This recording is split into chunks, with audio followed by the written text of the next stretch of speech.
Today, from Soldier Field in Chicago, it's Week 6 of the NFL on EA Sports.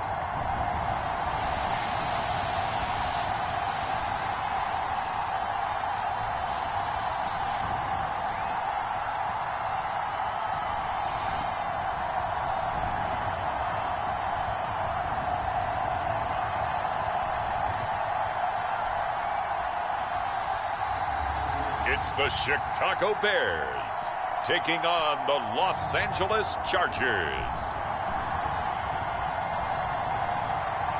Bit of a sloppy track here at Soldier Field. Still getting some of the wraparound rain bands of a low-pressure system that's hovered over Chicago the last couple of days. Today we've got a Week 6 matchup for you here, as it'll be the LA Chargers taking on the Chicago Bears.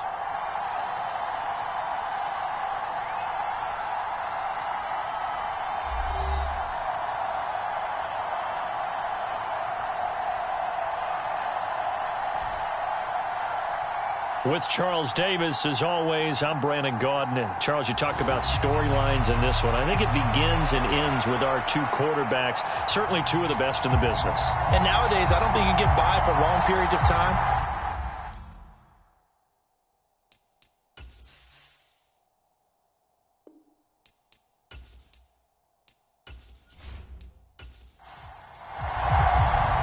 Set to go now in Week 6 of the NFL season, and we are underway on EA Sports.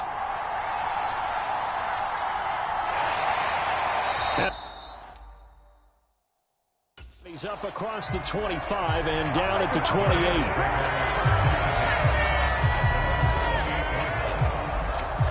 So here are the Bears now for their opening drive. They'll have Lamar Jackson calling the shots, the former Heisman Trophy winner from Louisville. And they are in rhythm on offense because of him. I mean, right now he's got everything going the way he wants to, finding the receivers the way he wants to, looking over defenses. No interceptions is the number I lock in on. Before a touchdown pass isn't so bad either. Yeah, what a game he had last week. And they'll start the drive on the ground with Johnson. And he'll get this up just shy of the 30.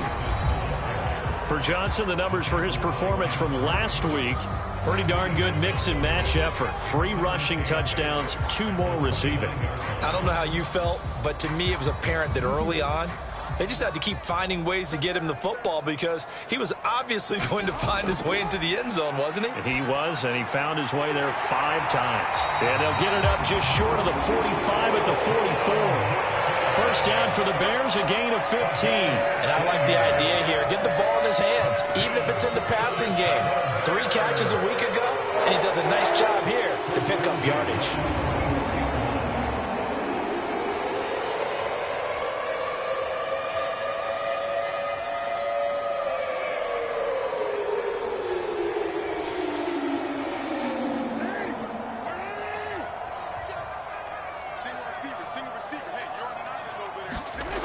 Now Jackson on first down. And this one almost intercepted. Not a good throw there. Nearly an opening drive INT. 2nd and 10. Here's Jackson again. It's caught by Coleman. A swift move and then tackled just on the other side of midfield. Jackson looking to throw on 3rd. And the Chargers rush is going to get there. Down he goes. Kayvon Thibodeau, he beat the O-line and recorded the sack. It always helps for a visiting team to come in and set the tone on defense. In fact, when we talked with them prior to the game, they said they wanted this home crowd to feel like they had to hide their valuables when they were in town. Well, the home crowd quiet now early. See if their offense can take over and get some points on the board.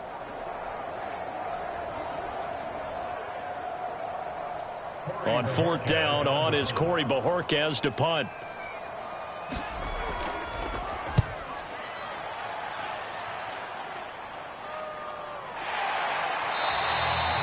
It'll be a 39-yard punt, 4 on the return, and it'll be Charger football here as they take over. So here's the Charger offense making their way out. And a look here at their signal caller, the fifth-year quarterback.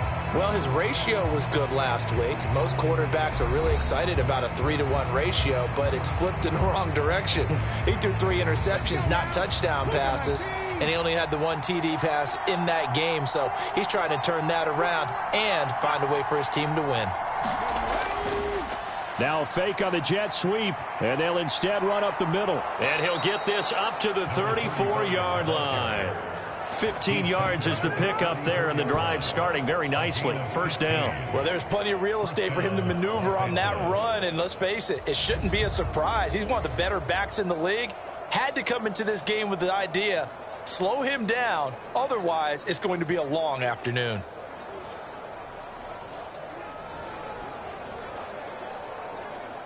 From the 34 now, here's 1st and 10.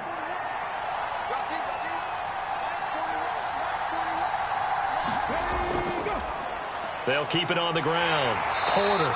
They'll get it across the 35. It'll be 2nd down.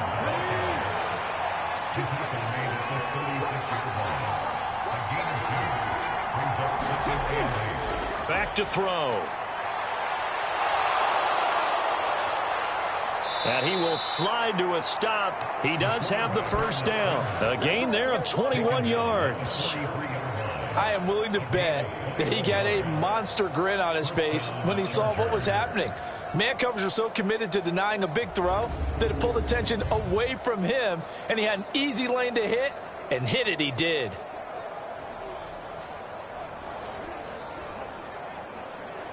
So into Bear territory now. This is 1st and 10 at the 43.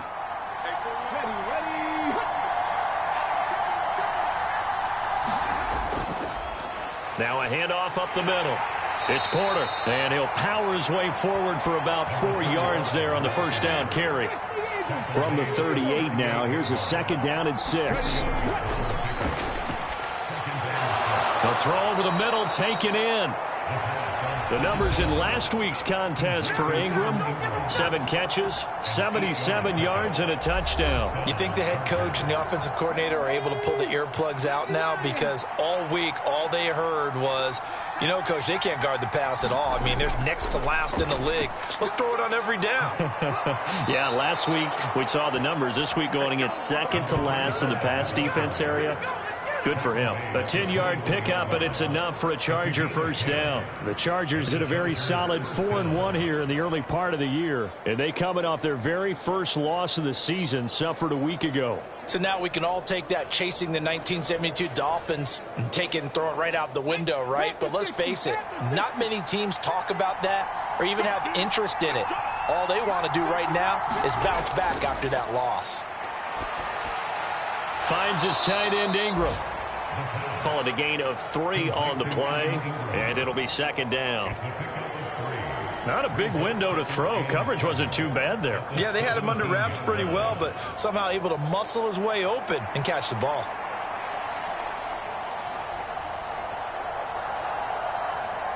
So from the 17, here's 2nd and 7. Up the middle they go. Porter. And he'll take this one down near the 15. A minimal gain there on the 8th play of the drive. Early down stuff to put this offense in a precarious position. We know that securing the point of attack, especially against the big-bodied guys in the middle of this D, has got to be priority 1. They'll break the huddle and come up on the 9th play of this drive, needing 5 yards on 3rd down. He'll look to throw. That is caught. Touchdown, Chargers. Quentin Johnston, his first touchdown on the year. And the Chargers get the upper hand as they're on the board first here this afternoon. An ideal start for them, really. You force the punt, and then you go down and score. And you've got to see a fist pump on the sideline from the head coach, don't you? Because he's turned into his bench, and he's telling his team, this is how we prepare. Force the punt, go downfield and score. I told you guys, it's just like a boxer in the gym preparing for the fight. Now we get to turn it all loose.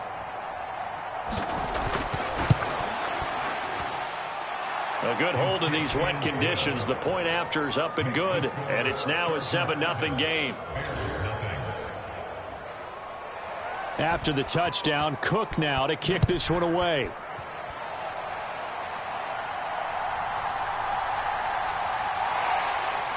And he'll take it up past the 25 to the 26-yard line.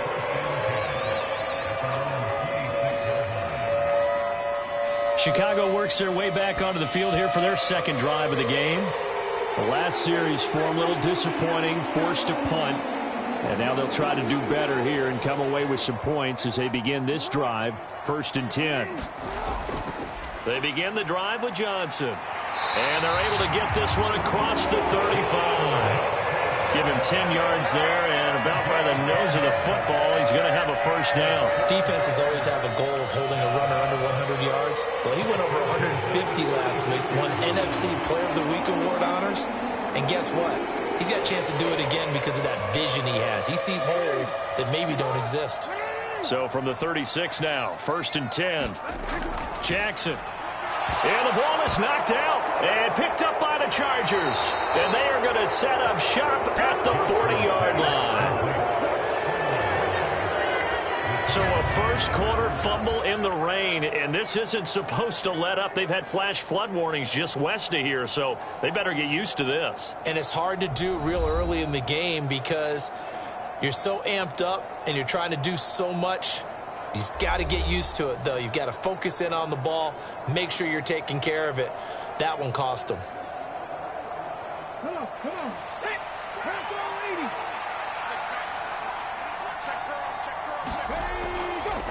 They'll run on 1st down. It's Porter. He'll get this down to the 38. You look at this Bears defense. This crew against the pass, it's been a real struggle. 2nd from the bottom in the NFL, number 31. Theories abound. People have opinions. But too often for this team this season, it's been the big play that's done them in. And he works it past the 30, almost to the 25.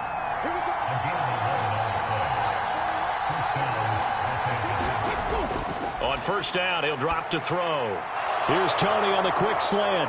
And he doesn't quite make it, taking it within an eyelash. Dropped at the 1. A good pickup there, 26 yards. I think he has to be saying to himself, how did that not wind up a touchdown? Remember, you just need the tip of the ball to cross the plane. It's not going to get there, but they're going to be set up in great shape with 1st and goal. On the set.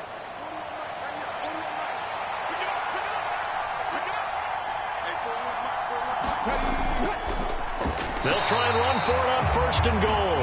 And he is going to be stopped cold behind the line of scrimmage. That's going to go as a loss of 2, and it'll be 2nd down. That's a really alert defense there because they saw the heavy look come in from the offense, countered it with extra linebackers who brought a little bit of speed and heft, and able to really make a big-time play for their defense. Back at the 2 now. Here's 2nd and goal. He'll try again. And he's in for a Charger touchdown. A great play there with his 4th rushing touchdown on the year. And the Chargers lead this now 13-0 here in the opening quarter of the ball game.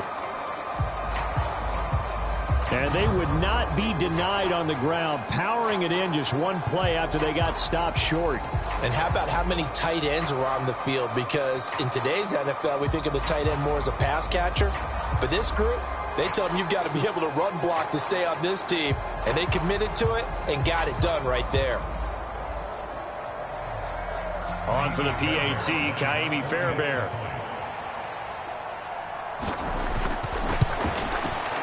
And we'll see if this rain affects the team's decisions going forward, but they kick it here, and it's good. 5 plays there on that drive, and it's culminated by a 2-yard touchdown run. After the touchdown, Cook now to kick this one away.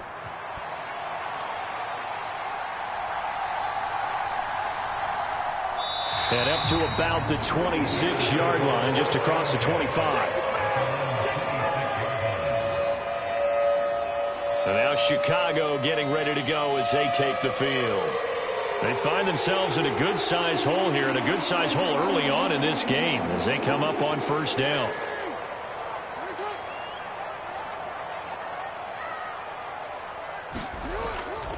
They'll start this drive out on the ground. And not a whole lot of room to operate there on the first down run. He gets maybe 3. But you talk about the defense for these Chargers. They're currently 6th in the NFL in defending the run. I still crack up a little bit after we left our meeting with the defensive coordinator, because I said to you, stop me if you've heard this before. How about him saying, well, first order of business, we got to stop the run. Of course you do. He's got a good unit, but facing the #1 rushing team, they have to stop that in order to have a good performance. And that's going to be incomplete. They head to the line facing a 3rd and 7 following the incompletion on 2nd down. Throwing is Jackson. Nowhere to go here. He lost the football. Oh, and one of the linemen on the other side has got it. Points 1, 2, and 3 in their defensive game plan was to get to the quarterback and knock the ball free. They did it there. Luckily, offense hangs on to it. Yeah, that's got to serve as a wake-up call, though, because they can't afford to let the ball go over to the defense and miss opportunities. And I'm not saying it happened here, but you know what a good rule of thumb is when a play like that occurs? You know who usually recovers it? The guy who missed his block and let his quarterback get hit. On 4th down on is Corey Bojorquez to punt.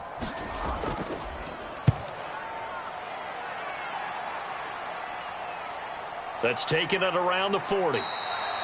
8 yards on the return following a punt of 41. And that will come the offense as they take over. Here comes the Chargers offense now back out onto the field. It has been about as perfect of a start to this game as these guys could have asked for, Charles. They've scored on their first 2 drives. They still haven't given anything up on the other side of the ball, so they can already make this a 3-score game here if they can come away with points on this drive. Yeah, they're almost pushing them to the brink, aren't they, partner? Almost to the point now where it's a loss of words for me, which I know would excite all of our viewers, but you're just not supposed to see that type of dominance so quickly in a game like this. Everything they've done has been working so far. Offense, defense, you name it, it's going well for them. 3rd and 3. Now back to throw. Able to find his man, it's Pickens. And he is going to have the Chargers first down as they convert on 3rd and 3 with a nice gain of 7 yards. They'll look to throw now on 1st down. He finds his man, complete. That's Price. And he'll be taken down as that will take us to the end of the first quarter of play. And it appears we have a Charger shaken up on that last play. Hopefully, obviously nothing serious here. Medical staff, though, going to take a peek, and we'll take a break. 14-0 the score. This is the NFL on EA Sports. Charger football to start quarter number 2. So from inside the 20, here's 1st and 10 at the 18. Again, he'll drop to throw. Got his man complete over the middle. That's Johnston. And the Chargers are going to be looking at 1st and goal as they move this down to the 4-yard line. Boy, everything clicking on this drive. He's 4 for 4 now, and that throw, maybe the best of the bunch. This offense is really humming, and they pick up another 1st down.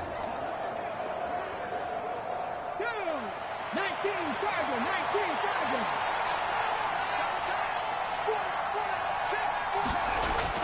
And they'll let the fullback try and take him home. And he's into the end zone. Touchdown, Chargers.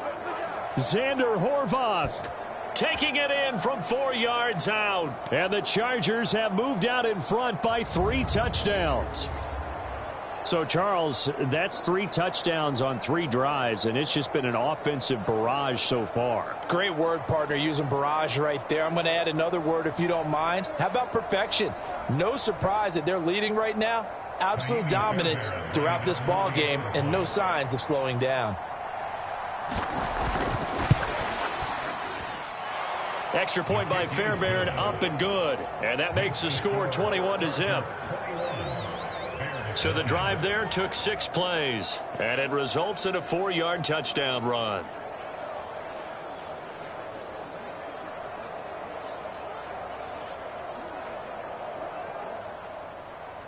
After the touchdown, Cook now to kick this one away. Scott on the return out of the end zone. And he's able to get it across the 20 to the 25-yard line. The Chicago offense set to get started. Well, CD, you kind of feel like they're in a bit of a danger zone right here because now you're down 3 scores, and I know we're in the first half, but the way this offense hasn't been able to generate anything, you feel like they probably need to get something going on this drive, right? Yeah, and sometimes I overuse that this is an important possession, but I think this has to be the possession where they come up with an answer because only a few teams in league history have ever come back from a 4-score deficit. And if they don't score here, that's what they could be facing the next time they get. And this throw will be intercepted. He may go. And he brings this one back. It's a pick six and a Charger TD. I mean, at this point, CD, what is not going their way in this first half? After that pick six, they now have a 4-possession lead here. And that allows them to say to themselves, how about we get everybody involved, okay? Because this one is a runaway, and it's looking like it's going to be even more of a runaway. Everybody gets a chance to play and get a little bit of love. The more guys that get to watching the highlight reels from this one, the better.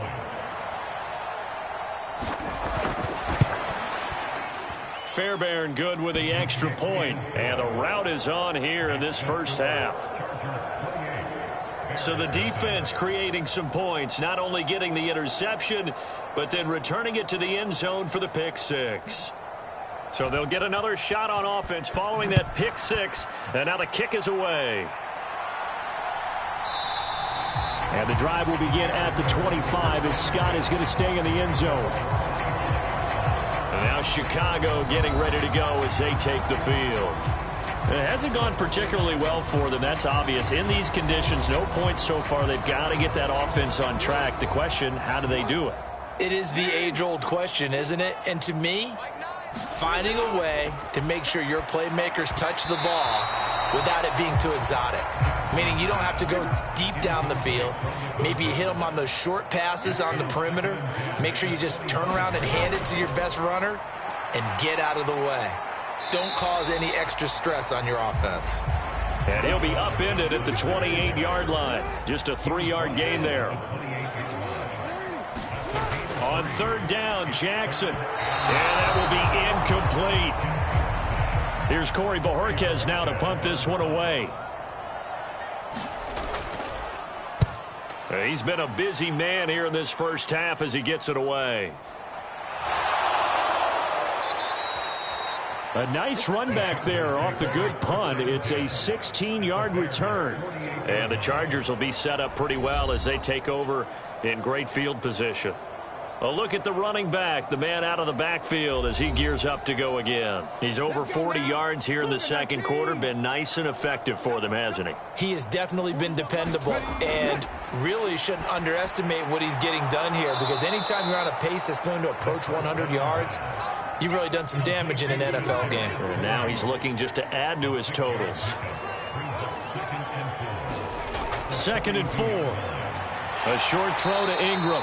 And tackled down after a gain of 3. Leaves him with 1 yard to go on third down.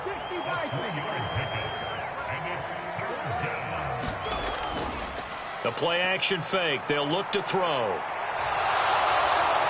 And he's going to get this inside the 30. Nothing open downfield. He keeps it himself for 11 and a first down. Well, he and his offense were staring down what was likely a 3-and-out. Zero fear from his side, though. Never doubted for a second they pick up the first. He's ready to pull the trigger on a keeper the moment it revealed itself. Back. 60 Eagles. 60 Eagles. They'll look to throw here on first down. That's complete to Tony. Fighting him off and taking it to the 15-yard line before he's brought down. Another nice gain, 13 yards that time, and another first down.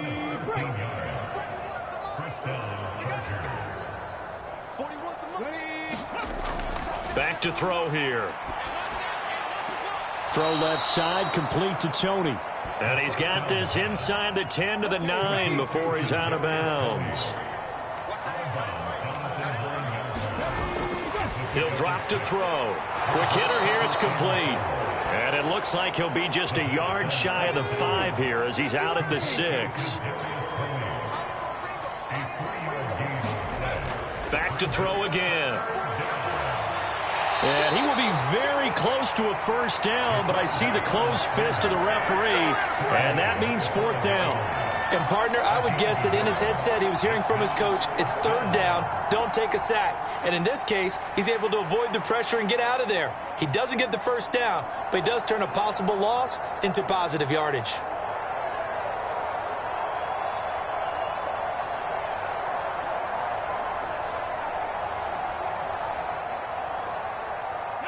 The offense here not budging. They're going to fight for it on 4th and inches. They'll try and run for it. And he won't have the touchdown, but he will have the first down as he's tackled at the 2.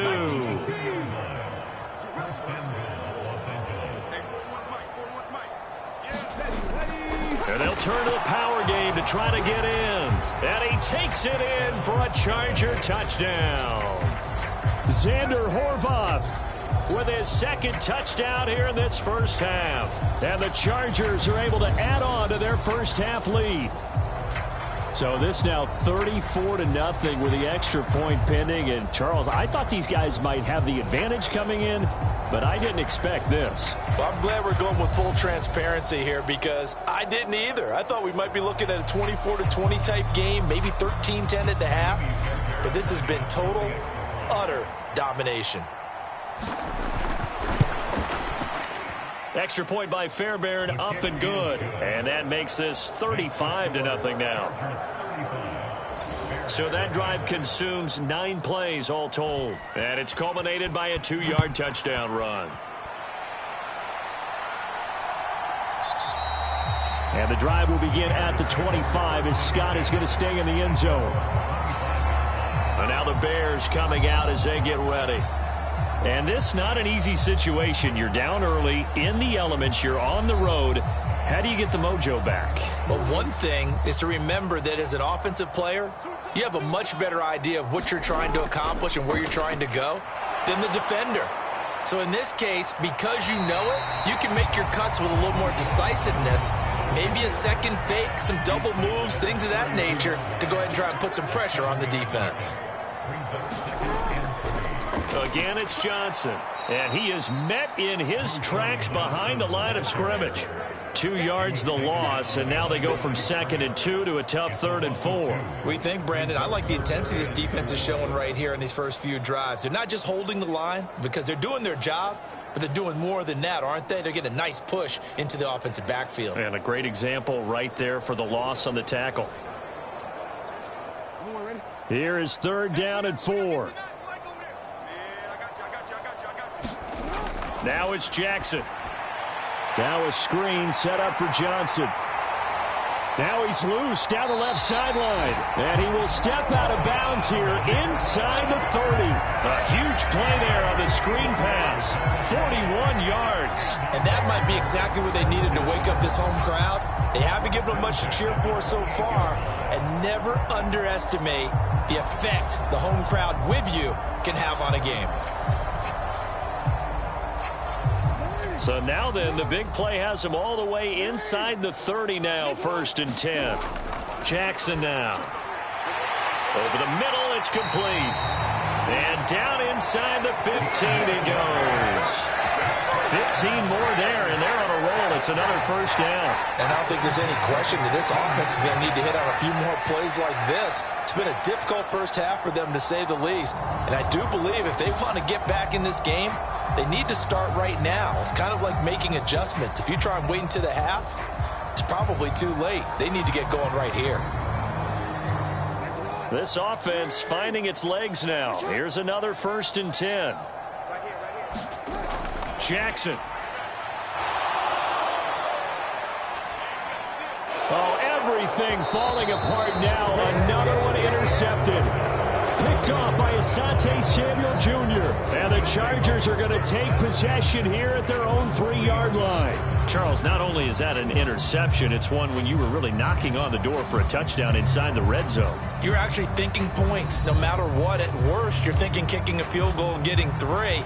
We might look back on this in the second half and say, you remember when they didn't get points on that drive? This could cost them. The Charger drive about to get going. They take over here following the interception. That's the good news. The tough spot is the spot that they're in. That's inside the 5 in the shadow of their own goalpost here. 1st and 10. Now 2nd and 9.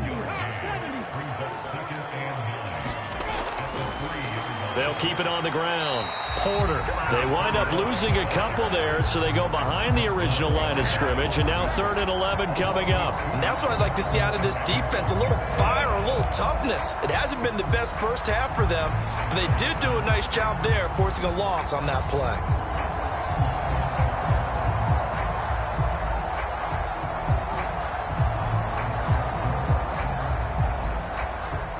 The offense on 3rd down, they've been good. 3 for 4 thus far. This is 3rd and 11.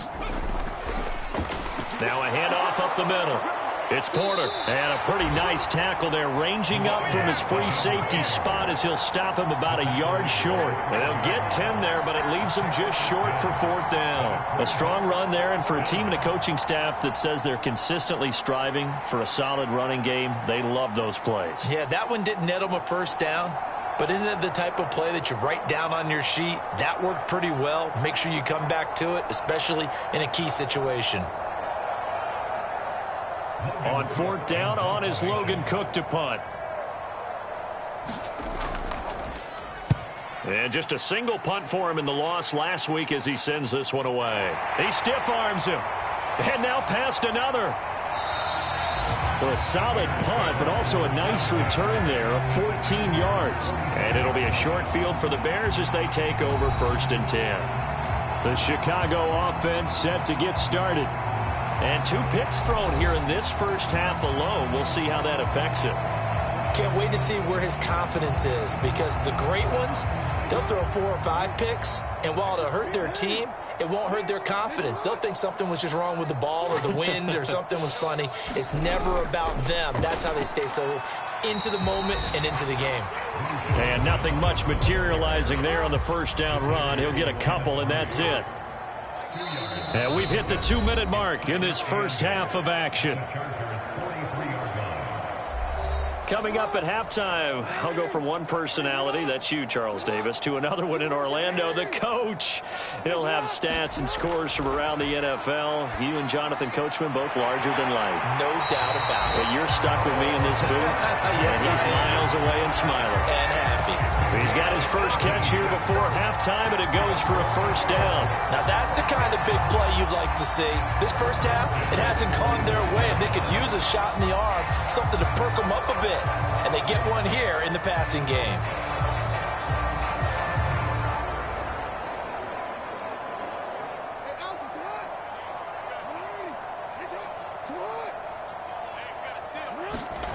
Jackson on 1st down.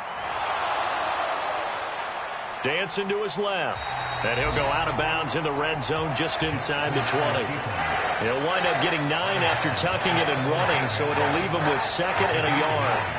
I think the last 2 plays really illustrate how difficult it is to game plan against this guy, because you know he can throw the football, but how about his use of legs as well? What we call those broken plays, you can't account for them. Yeah, those plays, those 2 that you just mentioned, a microcosm really of how he can hurt you. It is a 1st and 10 at the 14-yard line. Here's Jackson. This is Hamler on the receiving end. Now the Bears going to call the first of their timeouts, as the stoppage will come with a little under a minute to go in this first half. Here's 2nd and 7.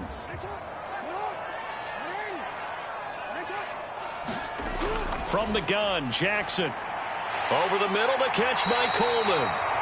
Now the Bears going to use the 2nd of their timeouts as they get the stoppage with a little over 50 seconds to go in the first half. This is 1st and goal, and a golden chance to get a score back here before halftime.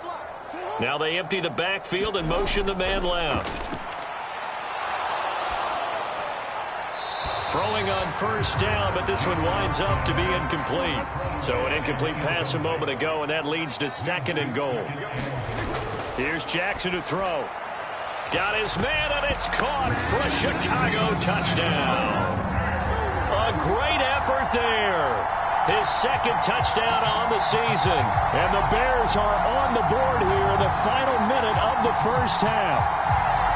I'm not sure that they have illusions right now of, okay, we're going to score 8 times in a row and we're going to be terrific. But to get one, that was huge for them. That has to feel much better right now. And you do have, we're still in the first half. You do have the entire second half. There's something about that goose egg that just looked bad on that board, but now they've broken it. Yeah, broken through. Can they maintain the pace? We'll see as we go along. Extra point splits the uprights, and that'll cut the lead down a bit to 28. So that drive in total 8 plays. And it culminates in a touchdown for Chicago. The Bears send the kicking team out there, and they will send this one away. And a good return as he'll be stopped just shy of the 30-yard line. There again is the running back as he trots onto the field. And he's well on his way to a 100-yard game. He's already more than halfway there. We're only in the second quarter. And what I've always loved about running backs is they'll tell you, I had no idea how many yards I had. Right. Those guys have an innate sense of where they are in a ball game and how many yards they've accumulated because you know they're always working towards 100. He's been working well towards 100 here. 16 yards right off the bat and a first down. Let's just call it what it is. This has been a flat-out struggle for this defense all game long. They've really had a hard time slowing them down. And while I'm not big on speeches and guys jumping up and down, they might need their team leader on defense to get in their face right now and light a fire under these guys. They've got to start playing better assignment football and start getting guys on the ground.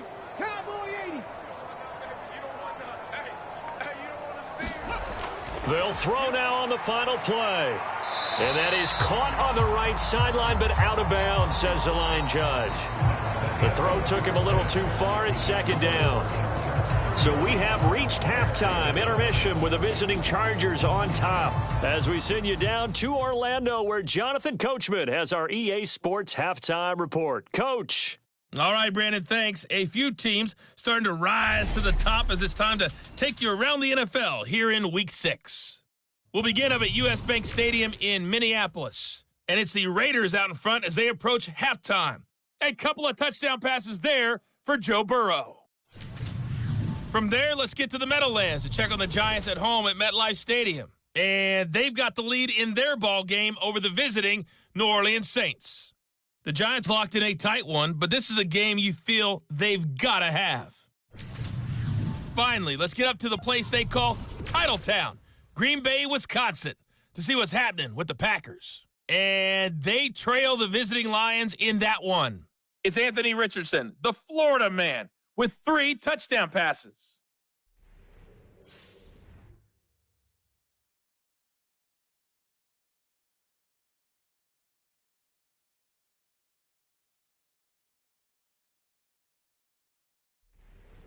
All right, Coach, thank you very much as we welcome you back for quarter number 3. Forecast calling for more of the same. The rain set to continue as we are underway in the second half. Oh, a dangerous return man showing it here. And a good effort on the return there. Gets him across the 30, up to the 33. The Chargers getting ready to go here to start this third quarter. And it's hard to imagine that the first half could have gone any better for them. So what's the approach here in the second half? Just continue to play smart football because they got the other team down and they feel good about the position they're in. The obvious thing people would say is just keep attacking, but I think you also have to be smart about it. Avoid turnovers. That's about the only thing that can derail you at this point. Attack, but make sure you take care of the ball. Looking to throw. And that one off the mark behind him. Incomplete. To give you an idea of how accurate he's been throwing the football, we're in the second half. That's just his second incompletion. Well, if he's that locked in, that means everyone's locked in because to me it's like throwing a no-hitter in baseball. The pitcher may get the credit. A lot of people making plays behind him in the field. And that one incomplete, but now a penalty flag coming in late.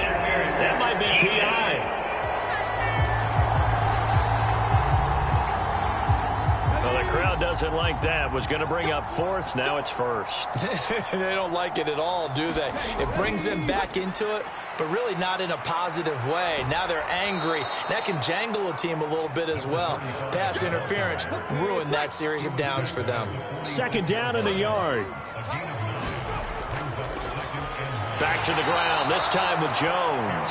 And he'll be brought down at the 45-yard line. So 1st and 10, and if they score on this drive, might have to start digging in our second half blowout material.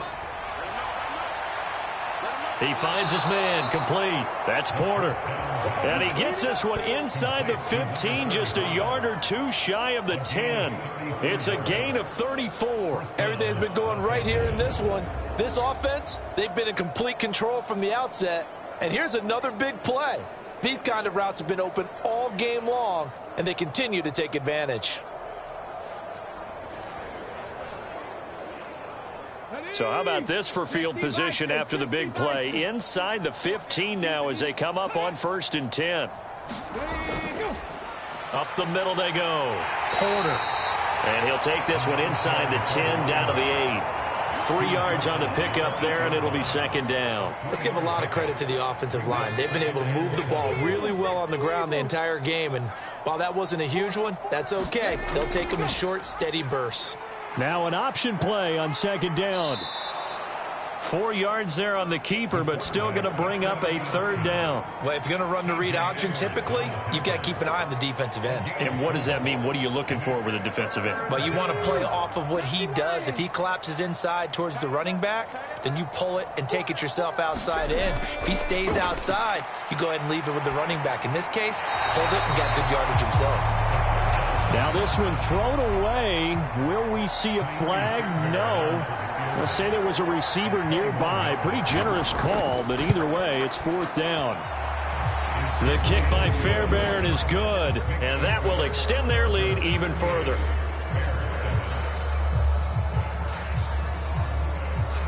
Well, they picked up right where they left off in the first half. First drive after the break, they come away with 3 and increase that lead. Yeah, and you just want to keep building on that lead, don't you? Whether it's 6 points or 3 points, take everything you can get, keep maneuvering, keep adding to it, keep making it difficult for them to come back. So here are the Bears now as they get set for their first possession of the second half. CD, they certainly know the hole that they face as they begin the second half. They have to do what precious few teams have done in NFL history, and that's try to come back from a 4-possession deficit. And, partner, you know as that team gathers, they're saying to each other, you never say never, right? Because if you're on an NFL roster, that's how you have to think. You can always come back and win a ball game. And let's face it, we saw a certain Super Bowl, a 25-point lead late, that wasn't enough to put someone away. But that being said, this task is near impossible. Let's face it. And bottom line is, it officially becomes impossible if this possession is an empty one. Well, maybe this offense has learned something from watching their counterparts work. I'm wondering if their coaching staff said, let's do what they've been doing the entire game because that's worked well. This offense, they have not looked particularly good all game long. But a nice throw there for a good gain and a first down. They'll throw on first down with Jackson. Throwing quickly there, but it's incomplete. And there's another stop. One of the league's best defenses is certainly bringing it again this week. Here's 2nd and 10.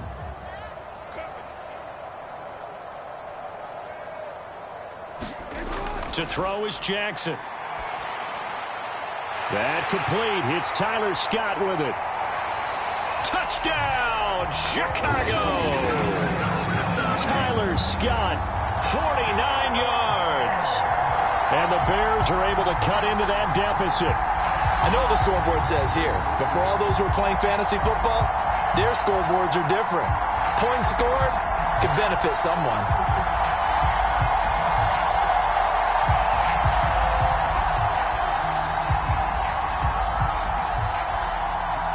Now the extra point.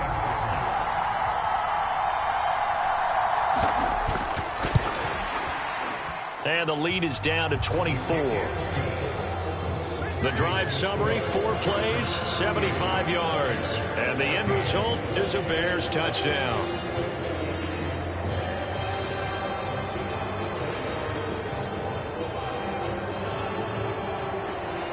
is the kickoff unit as they run up and send this one away.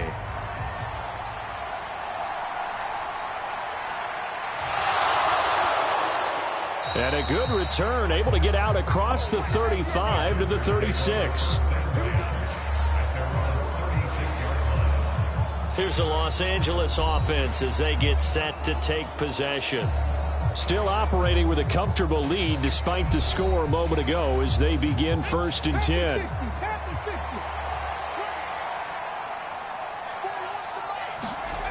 They'll try and start this drive in the air. On the out route, he finds Johnston. So give him 5 yards there on the pitch and catch. And that's going to bring up 2nd down.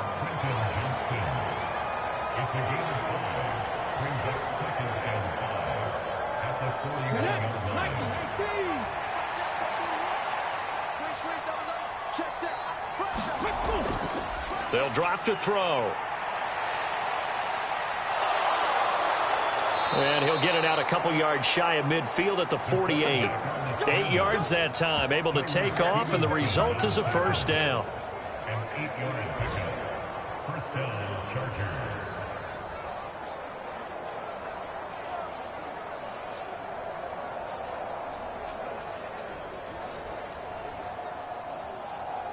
Come on. Hey, craft all 80. Now a handoff up the middle. It's Porter. And just 1 yard here from the 49 to the 50. They work now on 2nd and 9. They'll keep it on the ground. Porter. And he's going to take this down close to a 1st down at about the Bears' 44. 79 yards for him on the ground now as he has been terrific here this afternoon. On 3rd down, it's Porter. On a nice burst there as he'll take this inside the 30 to the 28-yard line.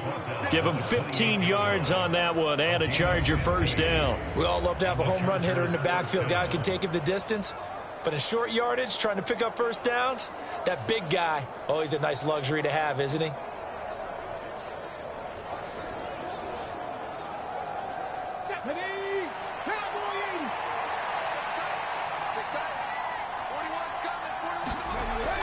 Now they'll switch it up here and look to throw. Open man right side is Ingram. And inside the 20 before he's brought down. Back-to-back nice plays, 12 yards that time and a 1st down. So the new weapon just picked up via the trade, making an impact here right away. And what you like about getting guys who catch passes, you don't have to spend a lot of time in the playbook. You just tell them to dial up a route and get the ball in their hands. Back to throw now on 1st down. And that'll be caught by Tony. And despite the fancy footwork we saw, they'll get to him just inside the 15. 2 yards on the pickup there. And it's 2nd down. Brings up 2nd and 8 at the 14-yard line. Let's go now. Move it, my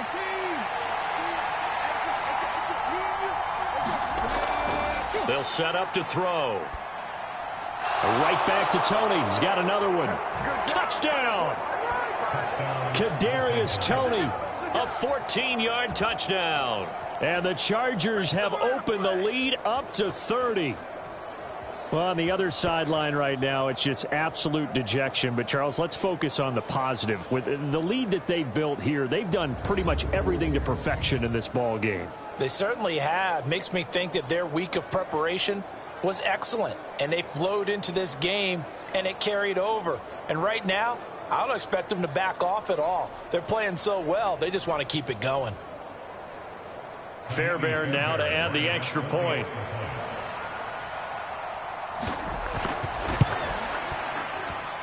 And the lead grows even larger here in the 3rd quarter.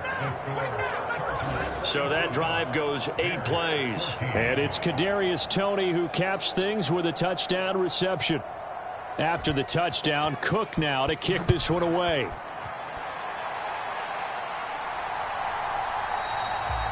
And the drive will begin at the 25 as Scott is going to stay in the end zone. And now Chicago getting ready to go as they take the field.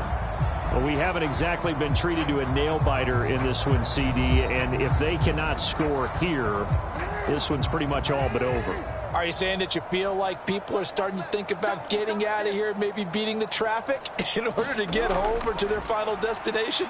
Yeah, I don't think there's a whole lot of reason to hang around, especially if they can't score here. Yeah, you're right about that, because it has been pretty clear who the better team has been in this one. And in a league that we talk about every game being a one-score game as we go into it, watching this blowout, let's just say it's been unusual. I think it's pretty evident we can say what a difference a week makes. Last week, he ran pretty much wild, didn't he? Did pretty much what he wanted to do. But this one, they've stopped him cold. That, to me, that's good scouting and even better execution. Yeah, and they stopped him behind the line right there. They obviously watched the tape a few times and made some adjustments. Now a throw here, hauled in. And able to break one tackle, but then quickly brought down. But a nice little gain. 2 yards still to go. Third down now. They'll try and pick it up by running the option to the right. And, boy, he is very close to a first down, but from where they're spotting that football, he's going to be a foot or so short. Another down on the scoreboard, but the urge to go for it is almost irresistible here on 4th and short. Yeah, I know they're on their own side of the field. I was going to say. Normally, I would say punt the ball away, but I'm feeling it. I say go for it.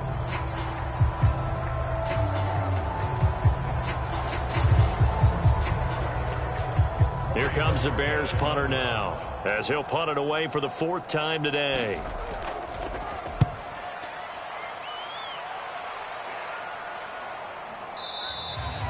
They call it 38 yards on the punt, no return, and they will take over 1st and 10. Getting set to go again as we look at the back, heading onto the field again. He's had a good performance, moved the ball effectively on the ground. Of course, he has the 1 touchdown.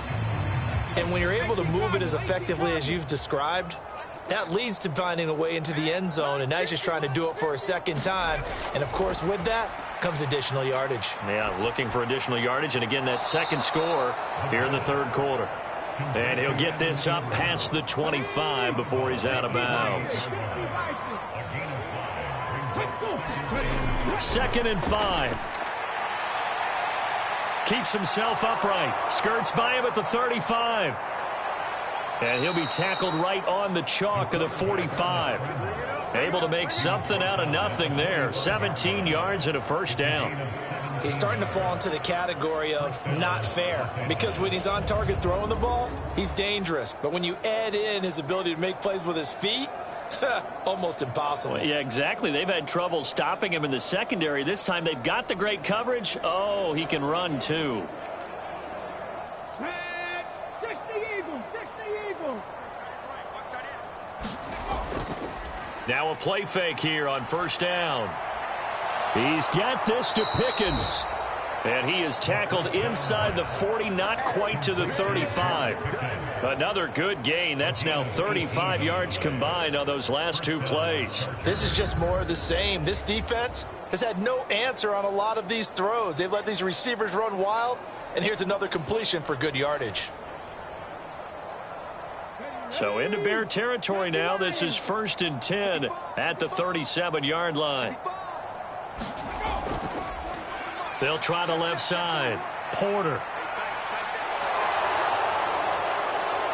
And he gets this one inside the 15, just a yard or 2 shy of the 10. 119 yards for him on the ground now on that, his 20th carry of the ball game. Yeah, another good run there. He's been such a big part of their success here this afternoon. And that last carry, it puts him over 100 yards now for the day.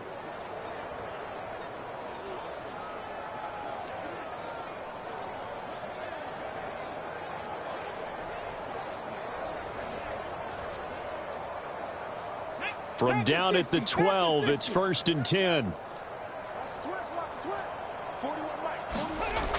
Back to throw. And he's got him. Got his man on the end route. Complete. 3 quarters in the books. You're watching the NFL on EA Sports. Back now at Soldier Field. From the 5, here's 2nd and 2. And this is a blowout so far as we get set for the 4th quarter. A very one-sided affair. And this is caught. He's got it. Touchdown, L.A. Kadarius Toney His second touchdown of the game, his third on the year. And the Chargers look like they're going to get back in the win column as they extend their lead here in this fourth quarter. Well, that's just how they drew it up, CD. His first read was there, got it to him quickly, and into the end zone. Absolutely excellent execution by all involved. And the coordinator, got to give him credit, found the perfect play call. Quarterback let it fly as soon as the target came free, and his guy made a nice catch. Just how you draw it up in practice and then execute it in the game. Fairbairn good with the extra point. And this one was over a while ago as they just add on to that big lead.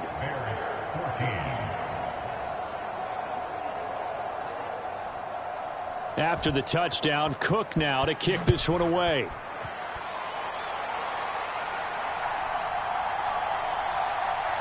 And fighting down inside the 25.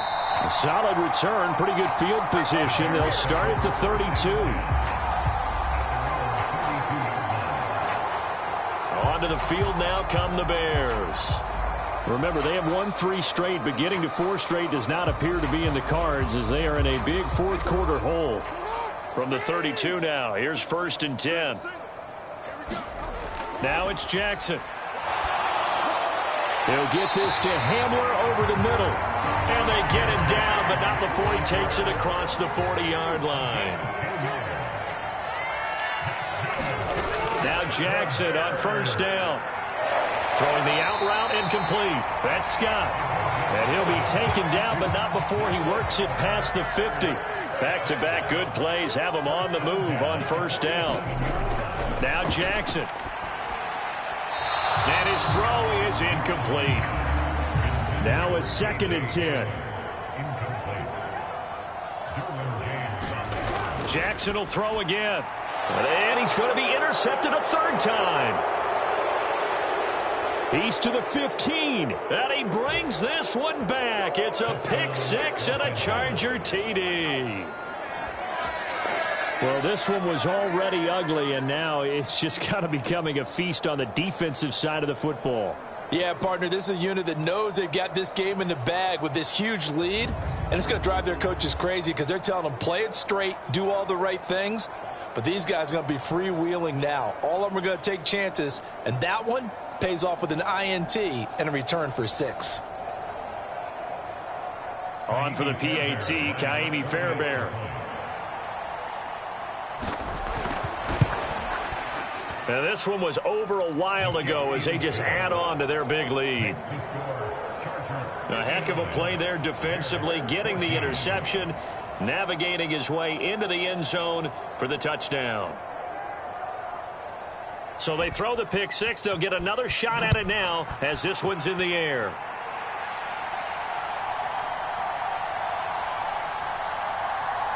A solid return, pretty good field position. They'll start at the 32. The Chicago offense set to get started. Where we stand right now in the fourth quarter, this one pretty much out of reach. And, Charles, I know they're going to be disappointed about several things with this ball game, but the self-inflicted wounds, they've had several turnovers. You would have to think that's going to be something they're going to discuss heavily in the film session in the coming days. You're absolutely right about that, partner, because they're going to have to sit in that film room and watch every error that they made and figure out how to not do it in the future. And mentally, I think a lot of the guys are already starting to think about, okay, how do we put this behind us and get better for the next time out? This, they'll use as motivation for the rest of the time that they play to hopefully never be in this type of situation again. Jackson.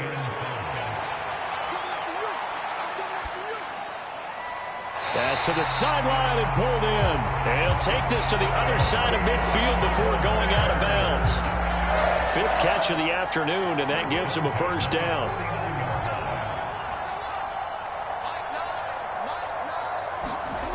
And Jackson throwing once more. Hit as he throws, and the ball is out. It's a live football. Oh, one of the linebackers has got it. And they'll start with great field position at the 41-yard line. And I don't know that fumble is going to matter a whole lot. You look at the deficit here in the fourth, it doesn't matter. The coach on the sideline still scratching his head. Yeah, not only scratching his head, but probably writing a note or two about, we're going to address this come practice next week, because maybe that's the reason we're down this far. Doesn't matter at this point, but being sloppy throughout the game, not going to help him improve.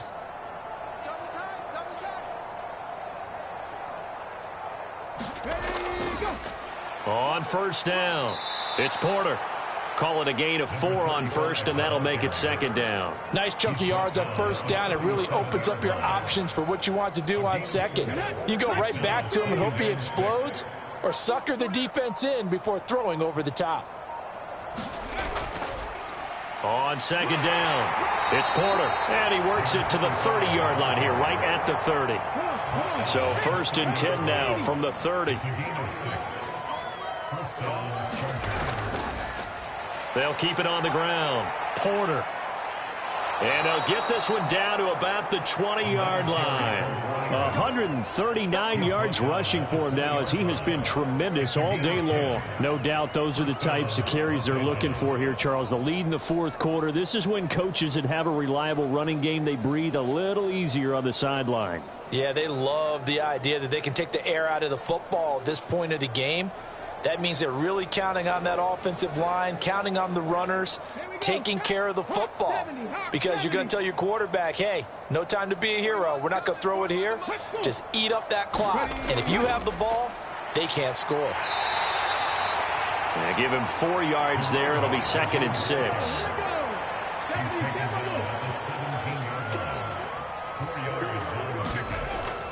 They're going to look to throw. And that falls to the ground, incomplete. A nice job of bodying him up defensively. And now it brings up third down. Up the middle they go. It's Porter, and this won't do it. He needed 6. He only got halfway there. But this was just simply excellent defense. On this third down, they had to be alert for the possibility of a pass, but that didn't stop them at all from understanding what was going on when they decided to run the football, and they just swarmed and stuffed them for almost no gain.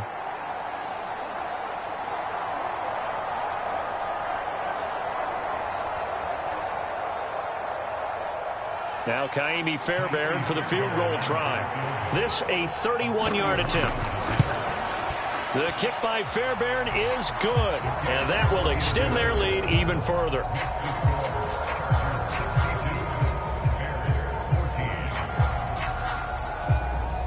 Well, after that last sequence, they're sitting pretty comfortably. They force the fumble, get the field goal, and expand on that lead here in the second half. And don't expect them to rest on their laurels after that kick either. They'll keep their effort up until the final whistle. They don't consider any lead safe. And now Chicago getting ready to go as they take the field. Well, we said it at halftime that they would need a nearly perfect second half to erase that deficit that they were facing, CD. But unfortunately, the second half has pretty much been a carbon copy of the first. Yeah, that early lead was almost insurmountable the way their opponent was playing. And, partner, they do have some good news, though. This one is getting close to being over, and they can try and hit the reset button starting tomorrow. Jackson now on second and 10. And an off-balance throw there, and it's going to wind up incomplete. The Bears on third down, 2 for 5 to this point. This is third and 10. Throwing is Jackson. That is caught, and he gets this up across the 35 before he's out of bounds. So from the 36 now, first and 10. They'll look to throw again. Open man Hamler, that's complete. And just 3 yards on the catch there. He couldn't get away. And it'll be second down.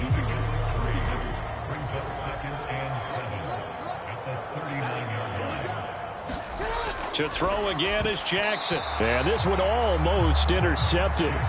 Far too loose with the football. Nearly a 4th pick of the ball game. On third down, Jackson. That's incomplete, but there is a flag down, so hang on. A big call coming on third down.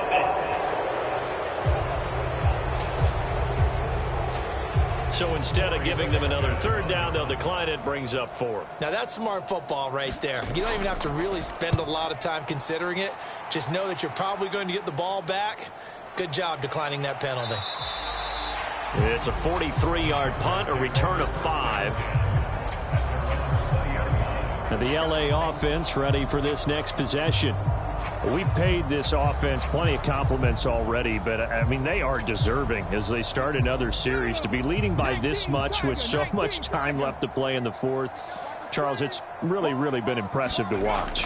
It has been, and you have to think to yourself, the preparation that went into this, but the absolute focus that they kept throughout in order to have this kind of a result. This is Super Bowl-esque, and they've got to feel awfully good about what they put out there today. At carries like that, that's how they're going to continue to salt this thing away here, Charles, in the fourth quarter. Yeah, how about that? A new set of downs. Clock continues to move. No better way to close out a game than to tap those mastodons you have up front and say, guys, keep pounding them. Let's keep the ball, keep their offense on the sidelines, and let's close this one out. Right back to him on first down. And for one of the few times here today, this run's not going to go anywhere. Officially nothing on that last run. They'll try again, 2nd and 10. He'll look to throw. A short throw to Ingram. 4 yards the gain, and it'll bring up a 3rd down.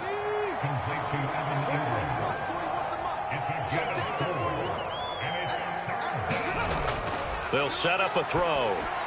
Work in the middle of the field, and he's got a man complete. And he is going to have the Chargers first down as they're able to get the 3rd down conversion.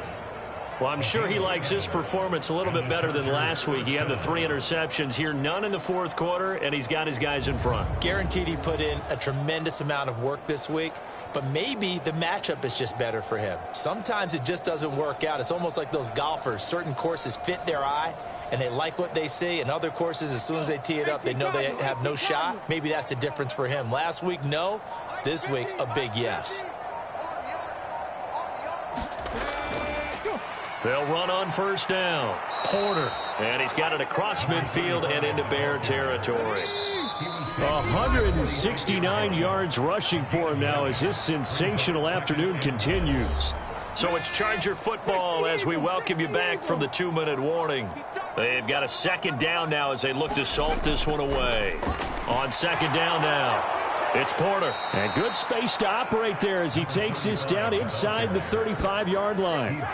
A gain there of 12 yards and a first down L.A. Brendan, every great running backs coach that I've talked with has always talked about when you have great vision, you're not consciously thinking about your cuts and your moves. You're just doing them. And I think that's what we're seeing tonight. He's about run them into submission, hasn't he? You took the words right out of my mouth. I was just going to use that phrase. He has run them into submission. Wave the white flag. From the 34 now, here's 1st and 10.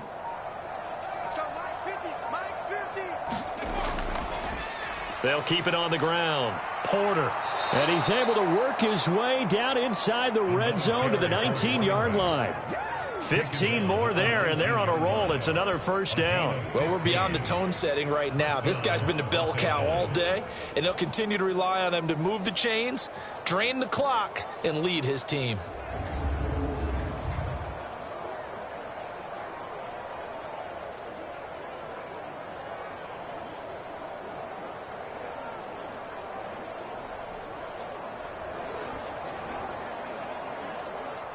So here's a 1st and 10 now down inside the 20. Here we go. Check 43. Ready. Now a give right side. It's Porter.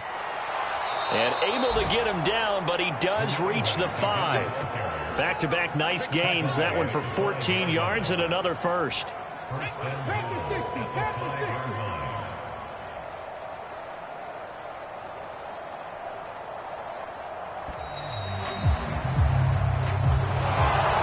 Fans usually love to see scoring, and there was no shortage of it today. What a dominant showing from an offense that was truly playing at an elite level in this contest. Partner, this game was over a long time ago, and you noticed they did not want to slow down anything. Absolutely a dream scenario for everyone on that offense, and they took advantage of every second.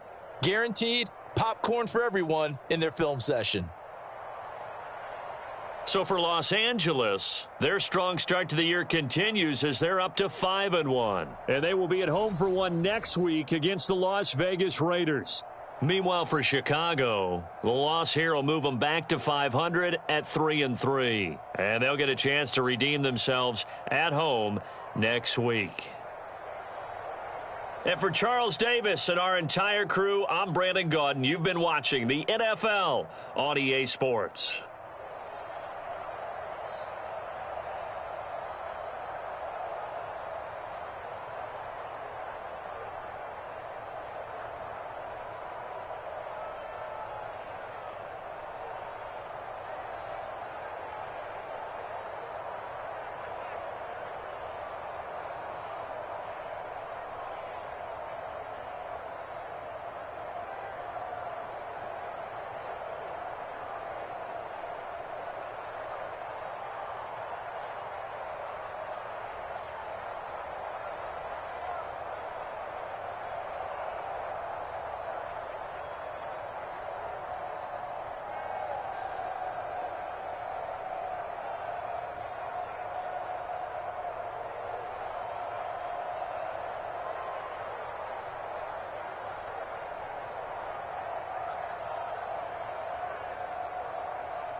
Tonight, from Lumen Field in Seattle,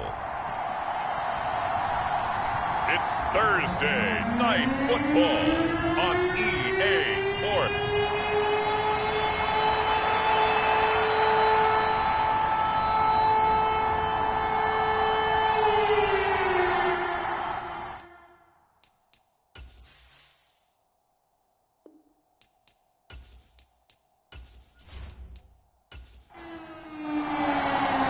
Set to go now in Week 6 of the NFL season, and we are underway on EA Sports.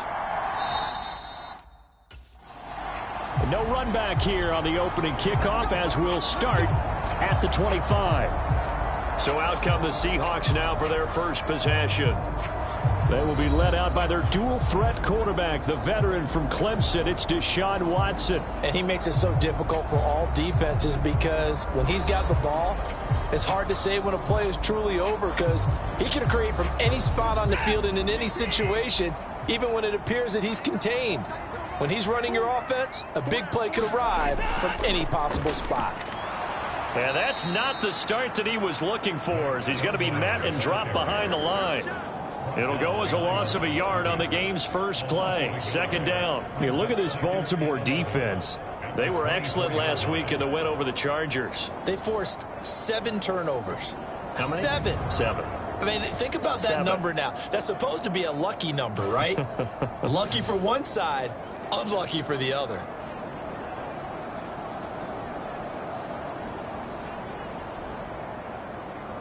A loss of a yard there to start out. That leads to a 2nd and 11.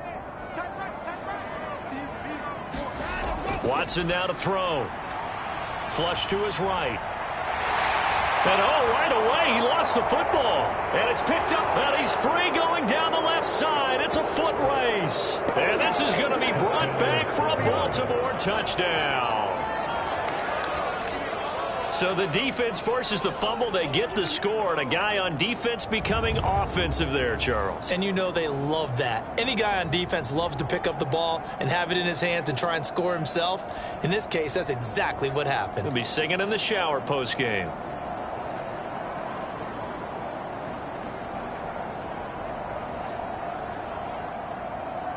Justin Tucker for the extra point.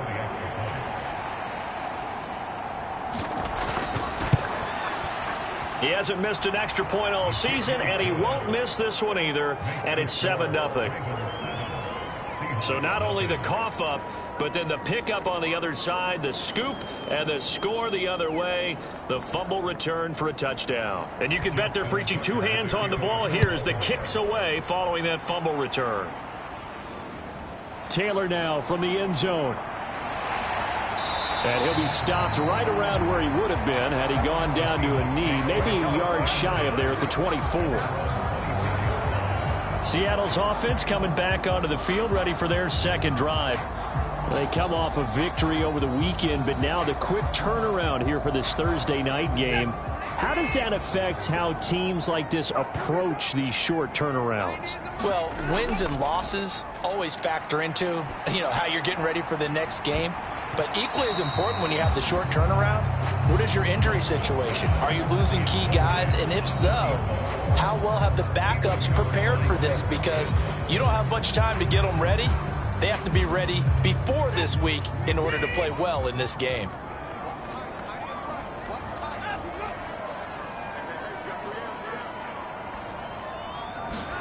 To throw on second is Watson. We'll get that to Charbonnet. They do get a couple, but they'll be left staring at a 3rd and 8 coming up. They'll be in search of 8 yards here as they hope to convert the first down. Throwing on 3rd down, Watson. That's to the tight end, Colby Parkinson. And he's going to be brought down short of the first at about the 31-yard line. So 5 yards here, 5 on the play. And that's going to bring up a 4th down. He wasn't the primary target, but I think it was almost like a check down situation, wasn't it? Yeah, hoping he can break some tackles, a big tight end, but he couldn't do it. Yeah, get into that big frame and hope he can scatter some bodies, unable to get it done. The Seahawks send out their punter as he's on to punt for the first time tonight. And the win last week punted 4 times as this one's away. We'll call that a punt of 38 yards officially. And the Ravens, they'll take over. So out comes this offense to take over for the first time. And they are led out there by their mobile quarterback. Well, he did go 2-2 in the last ball game. Well, actually, he went 2-2-1, with the 1 being the victory. Yeah. That's the bottom line there. But wasn't it funny at practice? He threw one when we were watching, threw an interception, and the defense got on him a little bit, good-naturedly. But they're letting him know, you got to cut down those interceptions. We can't bail you out all the time. Yeah, 2 touchdowns, 2 picks. But as you said, they got the win in that effort last week. So after the run for no gain, here's 2nd and 10. He'll look to throw.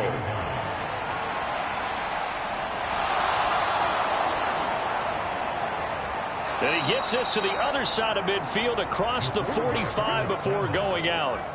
Big yardage there on the scramble. It gets him a first down. Give him a little extra credit there. His head was cool as the play broke down. Didn't force a throw, and in the end, got to show off his athleticism with a nice gain to bring up a new set of downs.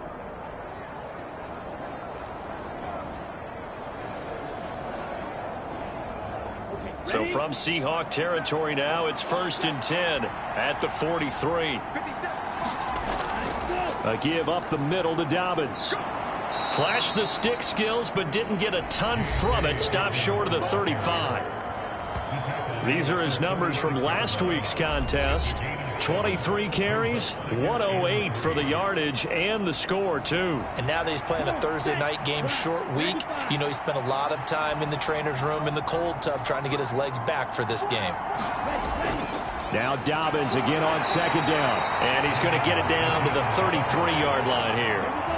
So they'll come up 1st and 10 now from the 33. They'll go again with Dobbins. And he maneuvers up the middle for 3. And it's 2nd down.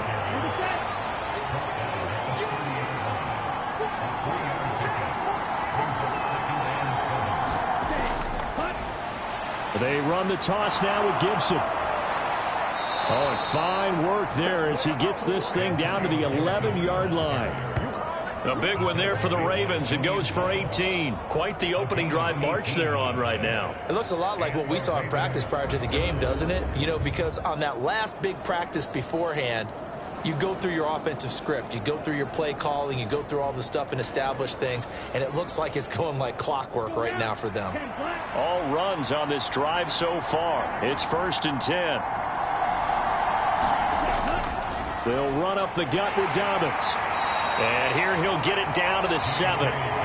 It's a pickup of 4, and it'll bring up 2nd down. Not a run that you're going to write home about, but still a good first down run. That's what an offense calls staying on schedule. 3 to 4 yards on first down, you're set up very well for the rest of the drive. On play action, they'll throw. Well, that's complete to the fullback, Ricard. It'll be a loss of 2, maybe 3 on the play, and that's going to set up a tough 3rd and 9. Now back to throw. There's Flowers. He's got it. Touchdown, Ravens. A great play there. His 3rd touchdown now on the year.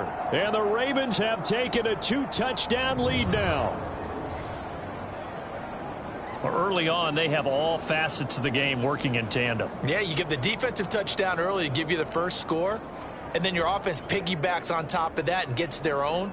And any coach we've ever talked to, and we've had that conversation with them prior to the game, they always say, you know, if we can score on defense or special teams, that gives us like a 95% chance of winning the game. I don't know if that number's correct, but it certainly does tend to play out that way, doesn't it? It does. Tucker with the extra point, and that'll make the score 14-0. Tucker now to kick it away following the touchdown.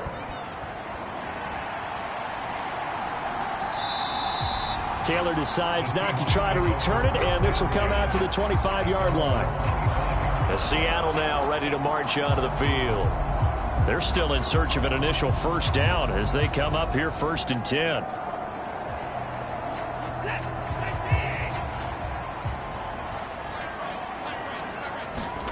Watson. That's into a crowd and intercepted. Picked off by Roquan Smith. And he will bring this back. It's a pick six and a Raven touchdown. Charles, it is pretty rare that we see a team build this kind of lead in the opening quarter. And, man, they seem to be clicking on all three phases right there. The defense doing its part with a pick six. And it's absolutely been the definition of a start that you would pick for yourself and for your team, right? And I have a feeling that they just want to stay in this zone. What's truly incredible about this start is they can add on a couple more scores. This one could legitimately be over in the second quarter.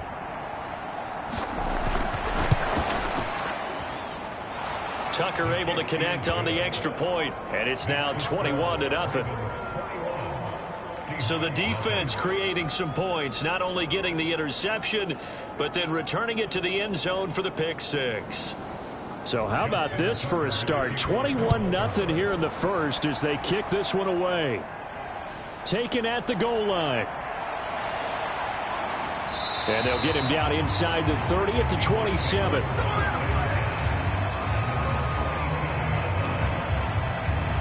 And we will get another look at Seattle's offense.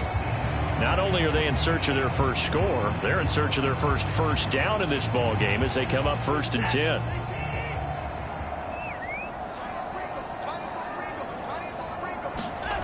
Fresh off the pick six, it's Watson. Over the middle, complete. It's Logan. It'll be a gain of 5, and that'll bring up 2nd down.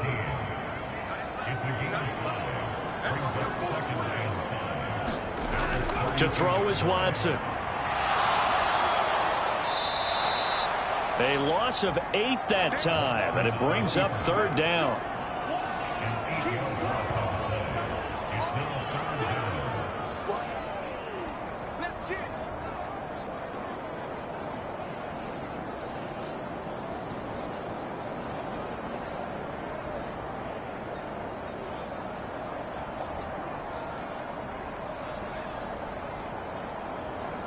Going to need a crafty play call here. 14 yards is what they need to try to convert this thing.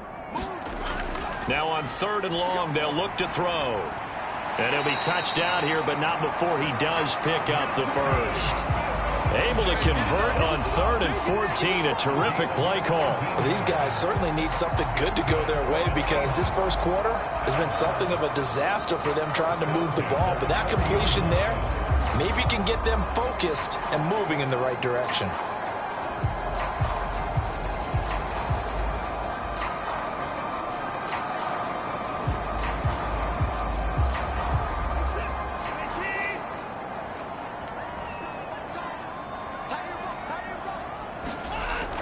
On 1st and 10, it's Charbonnet. Trying to find a lane, but instead he'll get back to the line of scrimmage and no more.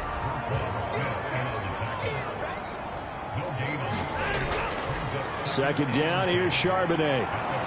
Nowhere to go that time. He maybe got a yard up to the 40. 3rd and 9 here.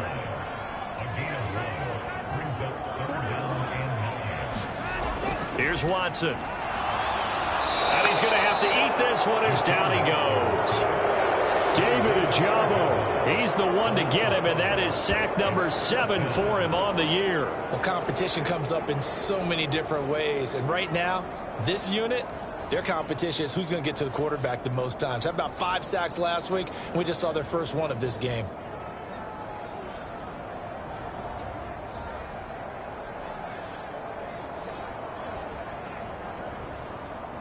The Seahawks send out their punter as he'll kick it away for the 2nd time.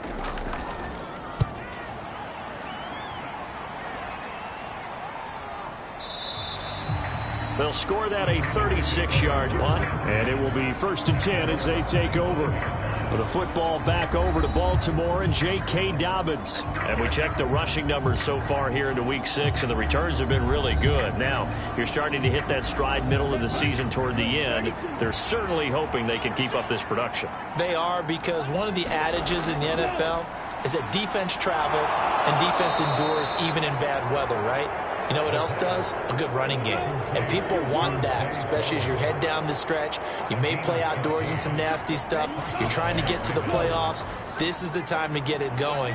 And individually, I don't think you should just think about 1,000 yards either. The bar has to be set higher with this beginning.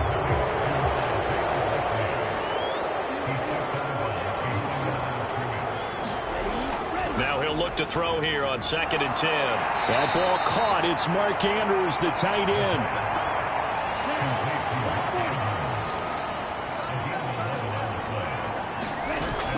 On 1st and 10, it's Dobbins. And great blocking downfield as he's got this almost to the 35-yard line. 15 more there, and they're on a roll. It's another first down. Well, they're making an effort to get the ground game going tonight. So far, it's working. I like what we're seeing from the offensive line. They seem to have the leverage going and are controlling things and reestablishing the line of scrimmage, moving that defensive front backwards, but also like what the runner's giving us, too. It appears that he's been waiting all day long to get out here and take off. So from Seahawk territory now, it's 1st and 10 at the 36. Here's a play fake as they set up to throw. And he's going to get a solid gain of 9 before being brought down. 2nd and right at a yard.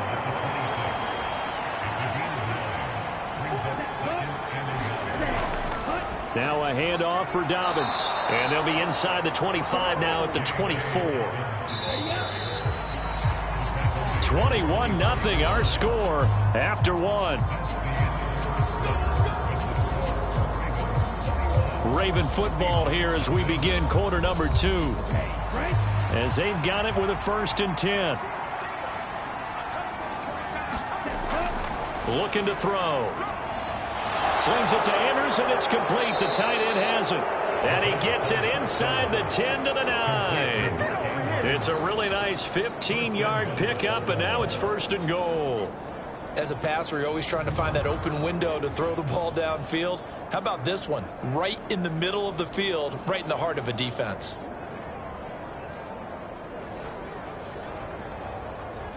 Let's go. Red 38.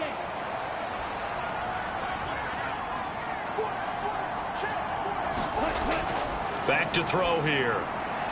Yet again, targeting and finding Mark Andrews. That's good for a gain of 6, 2nd and goal.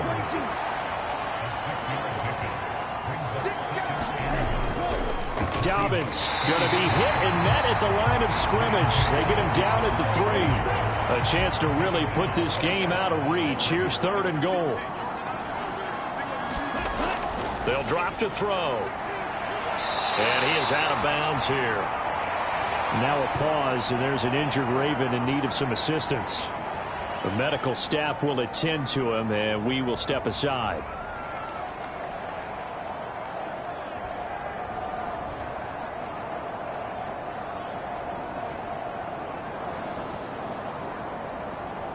So on 4th down, here's the Ravens Pro Bowl kicker Justin Tucker out onto the field.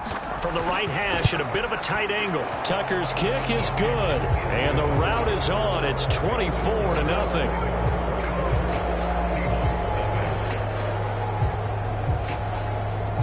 So 3 points on the board, as easy a field goal as you're going to get, but I can see you shaking your head. I love that peripheral vision of yours, partner, because to me, if it's the 4th quarter and you're up 6, I get it. But now, even if you run and don't get in, you're still setting them up to go a long field, 98, 99-yard drive. How do you look at your defense and not give them that opportunity? Here come the Seahawks now, set to take over on offense. And we don't want to call this desperation time, especially in the 2nd quarter, but you're down. You don't want to. No, but let me finish. Okay, my bad. You're down 3 scores already. You've done nothing offensively, nothing on the scoreboard. That's not a good combination. I think you just called it desperation time. I think you did. But let's face it, you mentioned this to me in a break earlier in the game. The energy level hasn't been there right from the start. We've noticed that. They've got to find a way to get on their toes and start punching instead of retreating, to use a boxing analogy. Watson's this throw finds Smith and Jigba.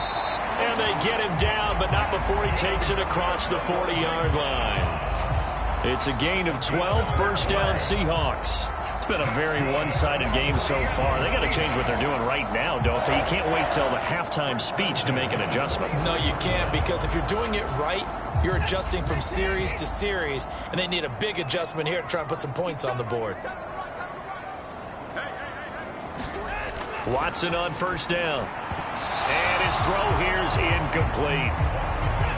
So second down, still 10 yards to go. Ball on the 43. Now Watson. Eluding the pressure right.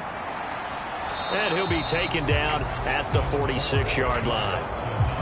The Seahawks on third down. Just 1 for 3 thus far. This will be 3rd and 6.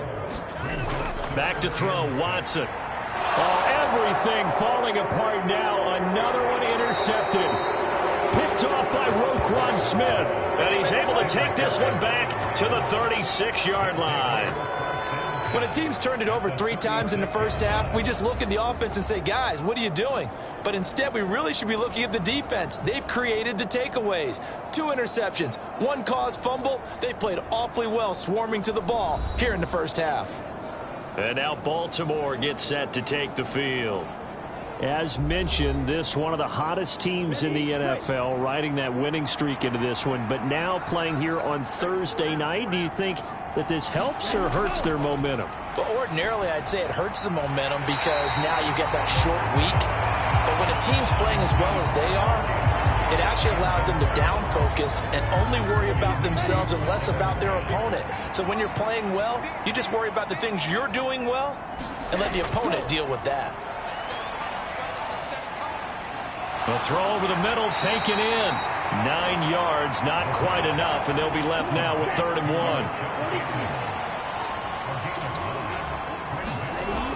1. They'll set up to throw. He's got his target. That's complete. And he will have a Ravens first down as they're able to convert by plenty there on 3rd and 1. For many people, that's not your standard play call in that 3rd down situation. But for so many offenses, they just want the ball in the hands of their playmakers in open space. And after he caught it, he did a nice job picking up the first down.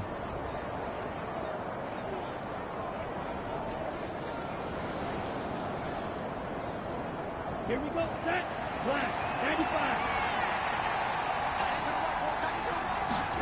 Ready. Now a play fake here on first down. Under a heavy rush, and down he goes. It's Gervon Dexter who got in to drop him.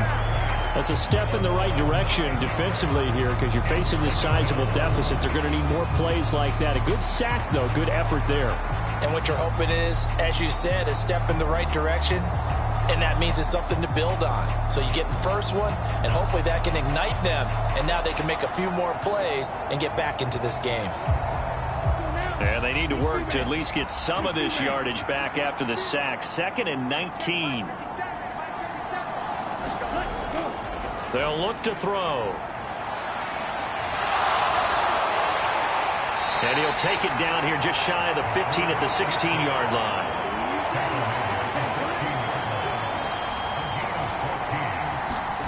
They'll drop to throw. And he'll be taken down, but he does have first down yardage. It goes as a gain of 9, and it moves the chains. There he goes, and for good reason. Running with it has paid dividends earlier in this game and earlier on this drive. And until they prove they can stop him, I don't think he's going to be shy about continuing to run for first downs instead of airing it out.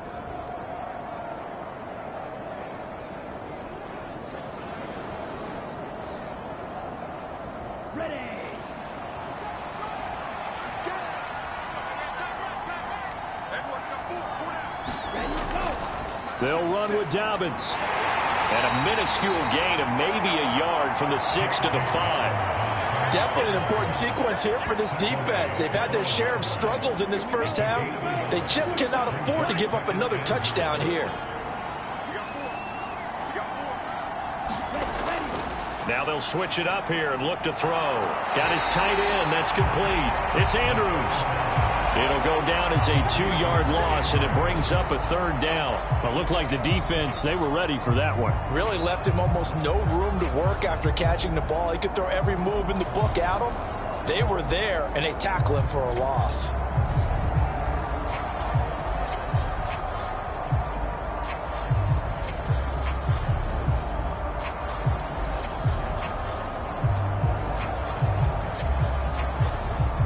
A big play forthcoming. Here's 3rd and goal. They'll look to throw here.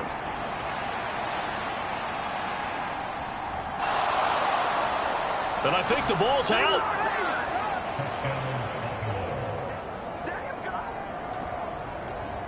This is a great decision right here. Out of the pocket to his left, and he knows if he waits too long, the defense is going to be all over him. So he makes a decision to go and wins the race to the pylon.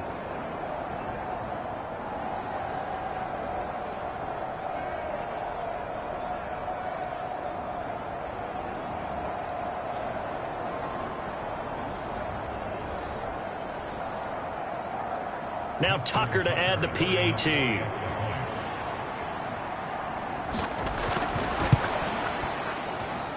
And the route is on here in this first half.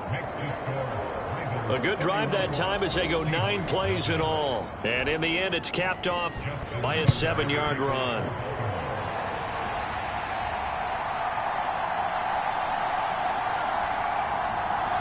And he'll be stopped up at the 25.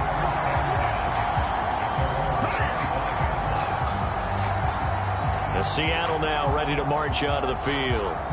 Well, still early in this one, Charles, but the last time this offense was out there, they threw their first interception of the ball game, so trying to avoid repeating that mistake here on this drive.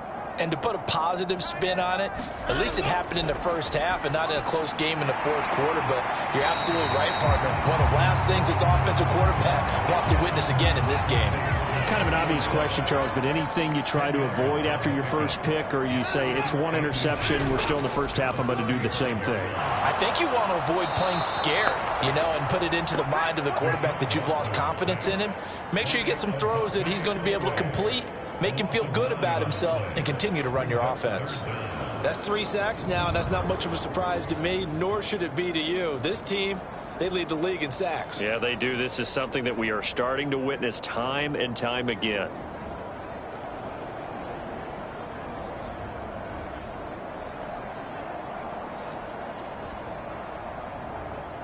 They'll come up now 3rd and 9.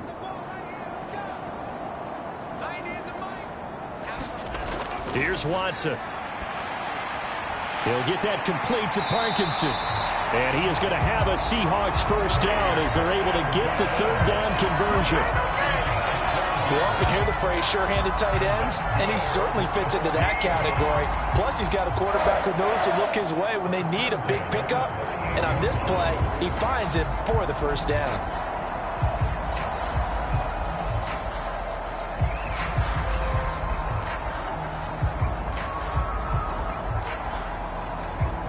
So here's a 1st and 10 at the 38.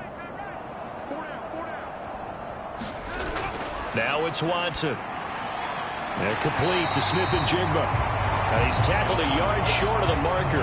Good gain of 9 on first down.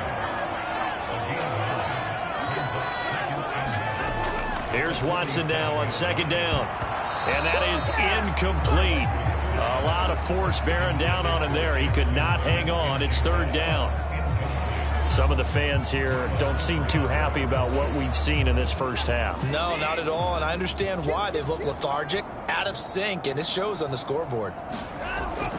And they'll run on 3rd down with Charbonnet. And he's got the first down yardage before being taken down at midfield. A 3rd down gain of 3 yards, and that'll be enough. They had yet to run the ball at all on this drive, but 3rd and short definitely was a great time to dial one up.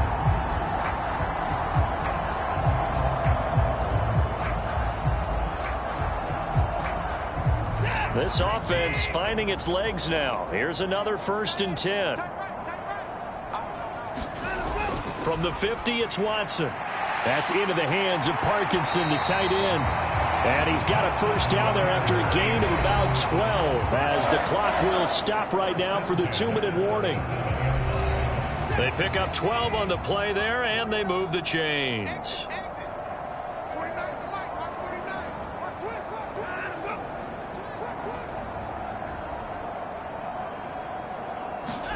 On 1st and 10, Watson.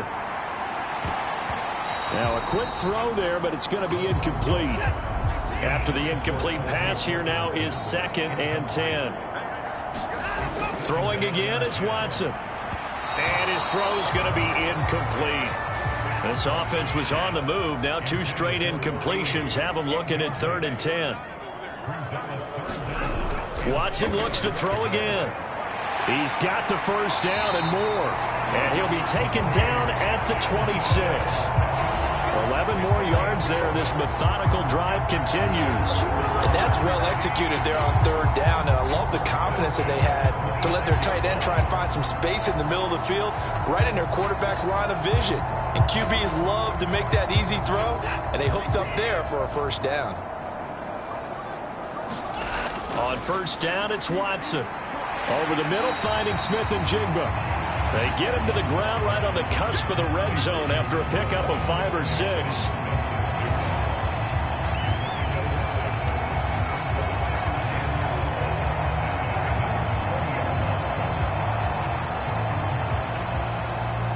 Second down and 4.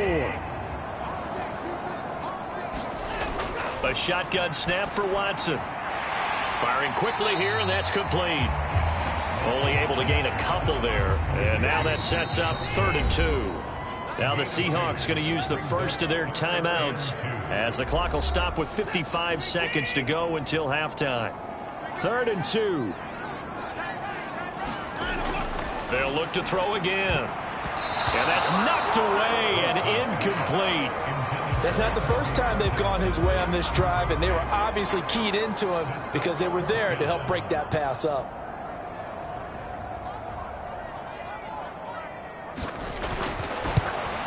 And his kick is good. And now they'll just need 4 touchdowns as the deficit is now 28.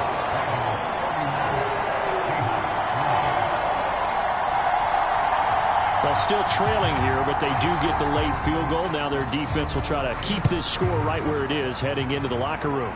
Yeah, and trailing at the break, you obviously don't want to go in off of a negative play. Give them credit for that one. Finding a way to put points on the board, give them any type of a spark, anything to build off of as they try and plan a comeback. The Raven offense going to take over late in this first half. And with a huge lead already, they may be thinking, hey, our job's complete for these first 2 quarters. Let's get this to the locker room. They'll come out throwing here to start the drive. And that went too far in front. He couldn't reel it in. It's incomplete. So, Charles, you look at this offense, and really on paper, at least, a great situation for them upcoming. They're unbeaten on the year, an open week coming up after this. So I guess my question, any worry that maybe this is coming at the wrong time? Oh, definitely I would be worried about this game, maybe more than any other on the schedule, because I know my guys are looking ahead to that open week. I've got to keep them focused on the task ahead, make sure they take care of business in this one. Otherwise, you're talking about a double trap. The trap of losing the game and then having the open week and having to stew about it.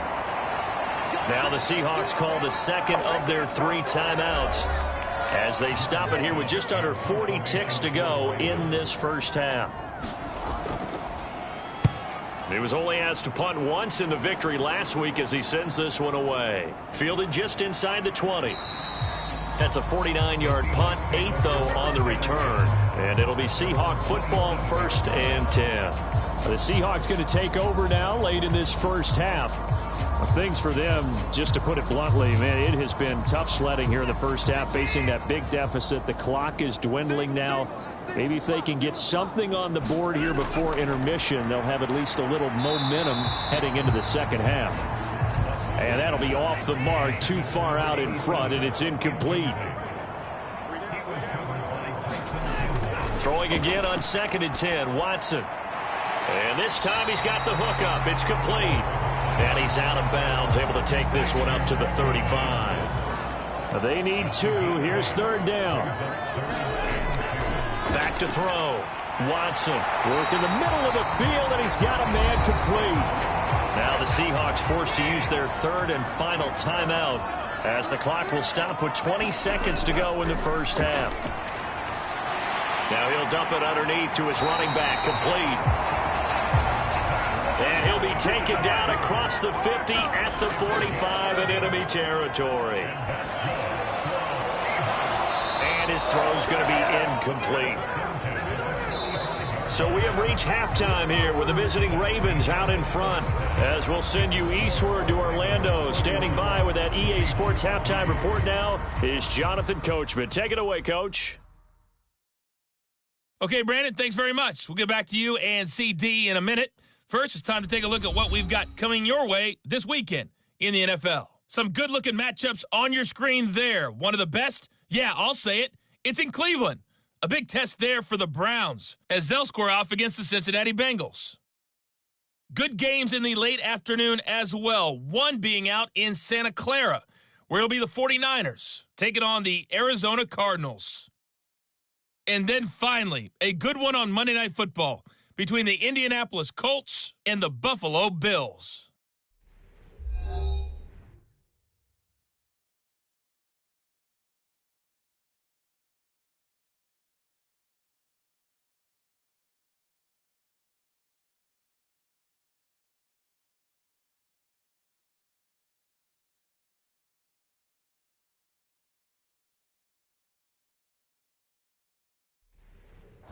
All right, Coach, thank you, and we welcome everyone back for quarter number 3. The Ravens ready to receive it, and they've got the lead as well as we resume play in the second half. And they'll start this drive just across the 30. Pretty nice work on the return.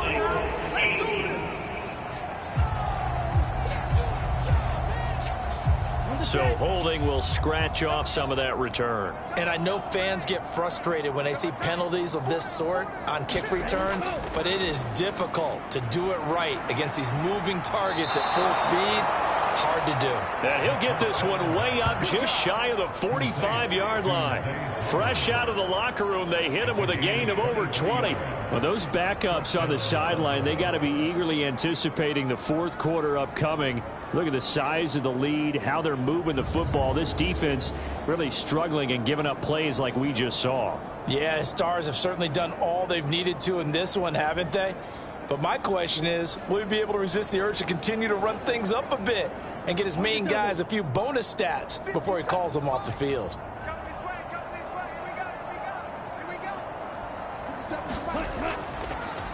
They run the option here on 1st and 10. And he'll lose yardage here. Back at the 41. Call it a full 3 yards in the wrong direction there. Brings up second down. Well, that play never really got off the launching pad. He had a linebacker in his face before he had a chance to do much of anything. Yeah, I think his big boys up front, that offensive line, they've got to do a little bit better job of protecting him if they're going to continue to run the option like this.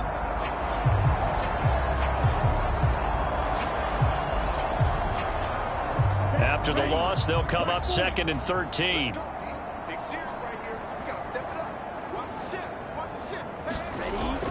Back to throw. And that is incomplete. An incomplete pass on that last play, and that means they'll need to come up with something here on 3rd down. They're going to look to throw.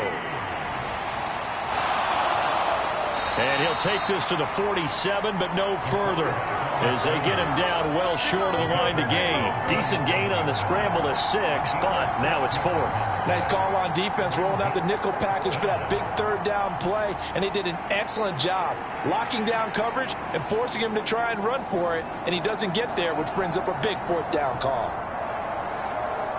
The Ravens send their punter out now, as he'll punt it away for the 2nd time.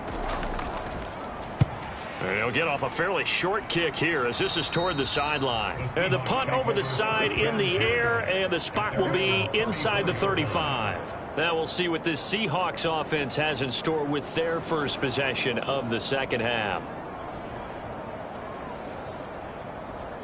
From the 34 now, here's 1st and 10. And they'll start on the ground with Charbonnet. And he'll take this ahead for about 4. 2nd down coming up.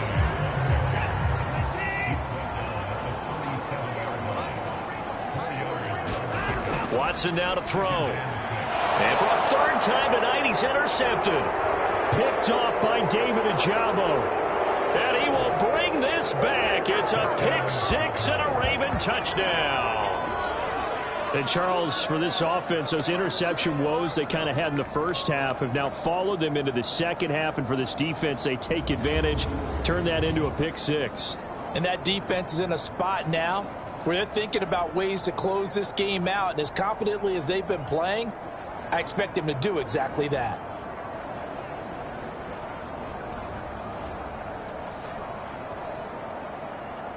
Tucker now for the extra point.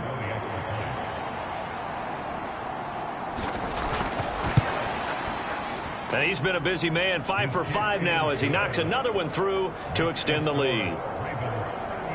A heck of a play there defensively, getting the interception, navigating his way into the end zone for the touchdown. So they'll get another shot on offense following that pick six, and now the kick is away. And this will be brought out to the 25 as Taylor elects to not return it. Seattle again getting ready to take over offensively. Well, we're still in the third quarter, so there's some time to kind of clean this up and make it look more respectable now. A win, that's probably gone out the window, Charles, but I don't know. Do you look at this as a time to just improve and maybe start to look towards the future? I think you have to find something to play for, something to grasp onto until the clock runs out. But, Brandon, we've been around this game a long time. This is an outlier. You don't get many blowouts like this no matter how the game looks on paper going in. This one has turned out to be everyone's worst nightmare realized. And this one incomplete. Too much contact to hold on to that one, and it's third down.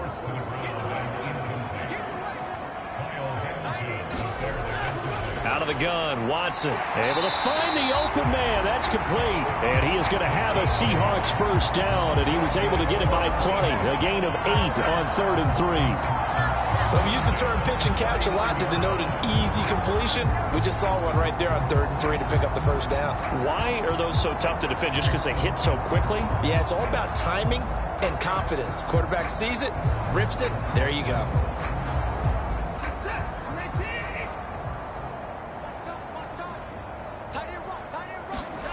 On first down, Watson.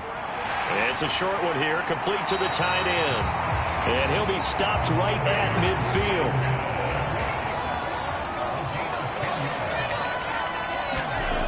From the midfield strike, they'll look to throw. And he will not make it back to the line of scrimmage as he's going to be taken down. Montez Sweat, the man that time to fight in and drop him. And, of course, that's not an easy man to sack. You know how elusive he can be, try to get outside of the pocket. That was a great play on the defensive side. And I wonder what was going through his mind because he didn't seem as committed to using his legs to pick up yardage. He wanted to keep that play alive, so either take off and go or throw it away. But he held on to the football and ended up getting sacked. After the sack here, 2nd and 11. Looking to throw. Watson. It's a short one here, complete to his tight end. So give him 5 yards there on the pitch and catch. 3rd and 7 now. Well, the strategy was evident there. Get it to your tight end and make it a one-on-one play with a cornerback. Who's usually going to win that one? The tight end, but not there. Not in this situation. How about the corner defeating that logic and making a really nice tackle?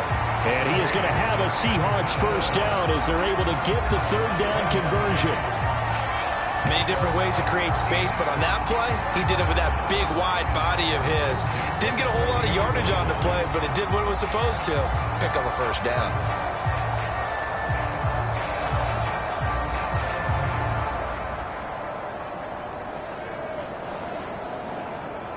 Still in search of their first touchdown of the game, but they're on the move. 1st and 10. Operating from the gun, Watson.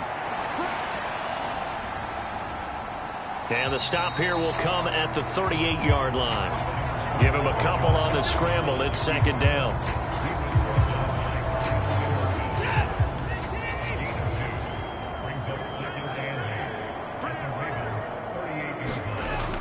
Operating from the gun, Watson. And that'll be incomplete. Took a pretty good shot as he tried to pull that one in. Couldn't hang on. 3rd down. From the gun, here's Watson.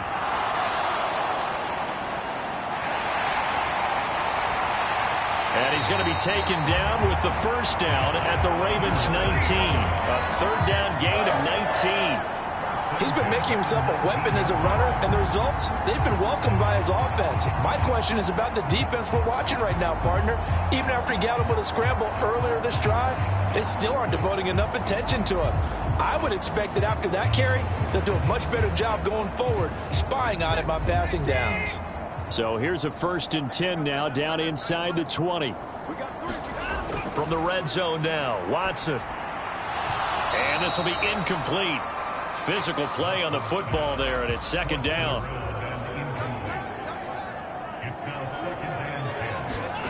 Watson. And a quick throw here, that's complete. That'll leave them with a 3rd and 2 coming up. They got 8 yards there.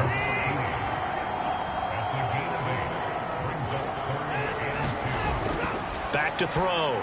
Watson. That is caught. And the Seahawks are going to have 1st and goal coming up as they're able to convert there on 3rd and 2. Well, with the score where it is, you're not thinking field goals right now. You need touchdowns. So that was a much-needed conversion there on 3rd down.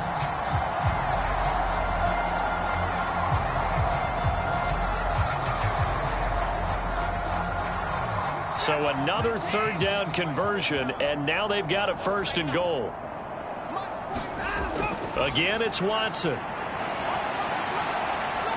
And he is in for the Seattle touchdown. Deshaun Watson taking it in from 4 yards out. And the Seahawks are able to at least get one score back. Hey, you're down on the scoreboard, but now your offense is in close, and this is where, as a quarterback, you say, I've got to make a play here. Doesn't matter whether it's a pinpoint throw or a scramble like this one. He takes matters into his own hands and delivers a touchdown run.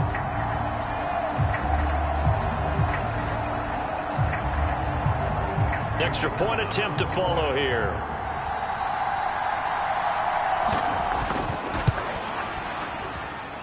And that'll cut the lead down to 28. That one was an extended drive, 14 plays all told. And the final act belonged to Deshaun Watson in his touchdown run.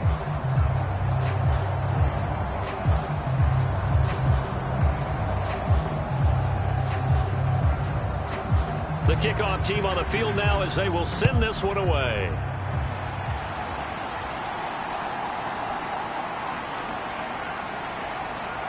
A solid return, pretty good field position. They'll start at the 32. Baltimore about ready to go on offense. Still well in control of this ball game despite giving up that touchdown a moment ago. From the 32 now, here's 1st and 10. They'll try and start this drive in the air. He'll get this to Flowers, left side. And he'll be out of bounds after getting this one across the 40. A good position to be in here, 2nd and inches. On the counter now, it's Dobbins. Nifty move. And he'll go down right around the 47 this time. Here we go, set. 43.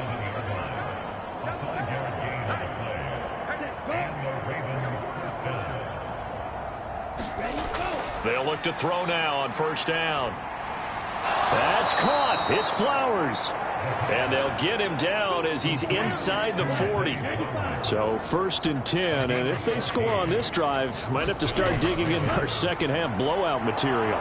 The throw on the quick slant going to be complete. And he's going to get this down near the 20-yard line. He's been a one-man wrecking crew these last couple of plays. This time 18 more and a 1st down. The partner still in the 3rd quarter, but they've got this one well in hand and still airing it out with gusto and picking up some nice gains. And even in lopsided games like this, you don't really see starters get lifted or the foot come off the gas before the 4th quarter. No one wants to leave any doubt when they're playing well. They just want to continue the process. Now on 1st down, he'll drop to throw it. And he'll take this beyond the line of scrimmage as he slides to a hole. 2nd and 6. Here's a give to Dobbins. Dances by him. And he'll go down here at the 12-yard line. This will be play number 7 on the drive. 3rd and a yard. They'll try to run for it with Dobbins. And he is into the end zone for a Baltimore touchdown. J.K. Dobbins, his 5th rushing touchdown now on the year. And the Ravens will add on to their lead here in the final minute of the 3rd. Well, they were looking to pick up the first down on 3rd and short. They got a little more than they bargained for, finding the end zone as well. And oftentimes in short yardage situations, you get a lot of defenders stacked near the line of scrimmage, partner. So if you can get past that first wave, there's usually room to roam, and he found it. Tucker now to add the point after.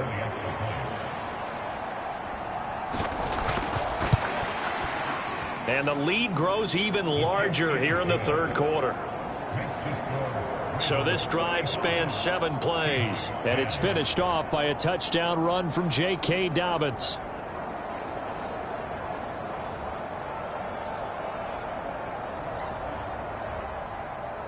Tucker now to kick it away following the touchdown. This fielded right at the goal line. And he'll be tackled just shy of the 25.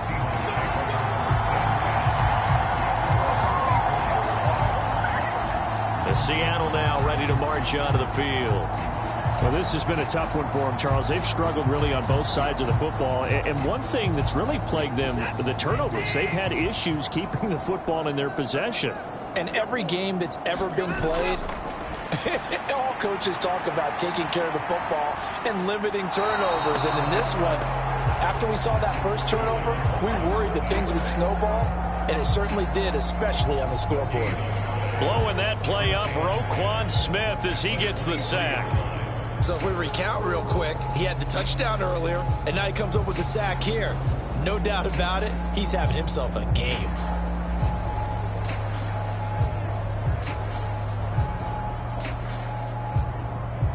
Well, thanks for joining us here on a Thursday night in the NFL. 3rd quarter, 2nd and 10 coming up. To throw is Watson. It's a short one here, complete to the tight end. Here's 3rd and 6. 1 quarter remains here in this Thursday night matchup. We'll return with more after this break. You're watching the NFL on EA Sports. Back now in Seattle, Washington. And this is a blowout so far as we get set for the 4th quarter. A very one-sided affair. Now a shot taken on 3rd down, but it's going to wind up incomplete. And they're indeed going to go for it here on 4th down. So trailing here in the last quarter, let's see how this plays out. And for the 4th time tonight, it's an interception. Picked off by Tyson Campbell. And he's going to get this one to the 23-yard line. Well, they've got the huge lead. Now they have another interception on the defensive side. Seems like everything they touch in this one, Charles, turns to gold. And they have to be awfully happy right there to get what appears to be one more for the road. It helps seal away one of their best efforts of the season. The Ravens offense now, they get ready to head back on the field. And after the interception, they are sitting in an even better spot with the ball and a comfortable 4th quarter lead.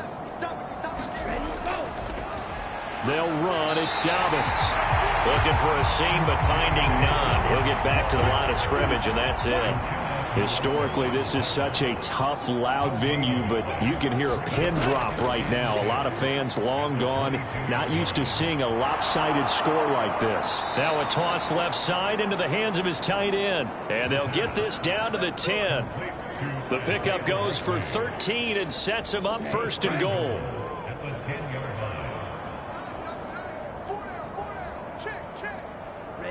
Ready. He'll look to throw. And it's caught. Nice gain of 8 that time, but it's 2nd and goal. 33,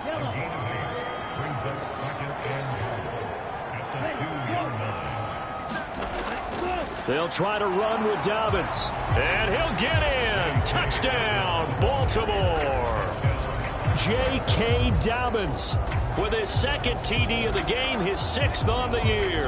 And the Ravens add on to their lead, and it's looking like that win streak is going to extend another week. Well, this offensive line has really stepped up to the challenge here because those Mastodons, they've been sensational clearing holes all game long. And this is great work down here near the goal line to give their back the space he needs to work his way into the end zone. Now Tucker to add the PAT. Now this one was over a while ago as they just add on to their big lead. So that drive, 4 plays. And it's finished off by a touchdown run from J.K. Dobbins. Tucker now to kick it away following the touchdown.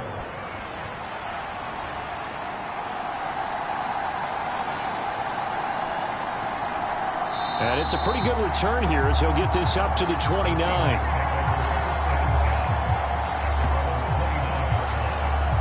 As Seattle now ready to march onto the field.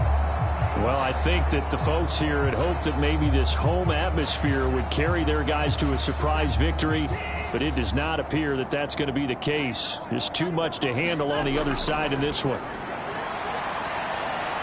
And he can't get rid of it. He's taken down. Montez Sweat able to drop him that time for his 2nd sack of the evening. Guys with his talent in the pocket aren't supposed to be getting hit like this, and you know an intense conversation with the offensive line is going to occur after this one. Might not be from him, but the offensive line coach will have plenty to say about this game.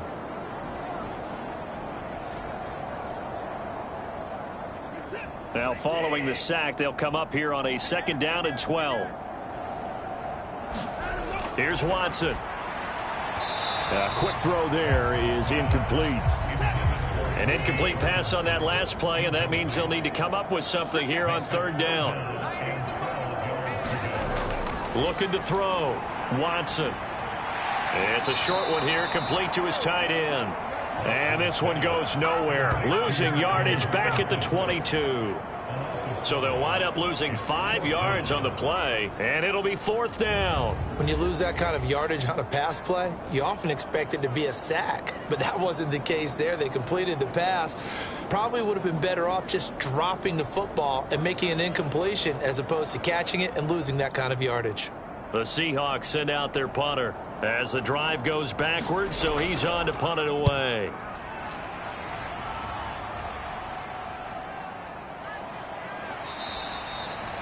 It'll be a net of 39, 41-yard punt, 2 on the return. And out will come the offense as they take over. So here are the Ravens to take over on offense. Remember, they're riding that 5-game winning streak, and right now in the driver's seat in this ball game as well.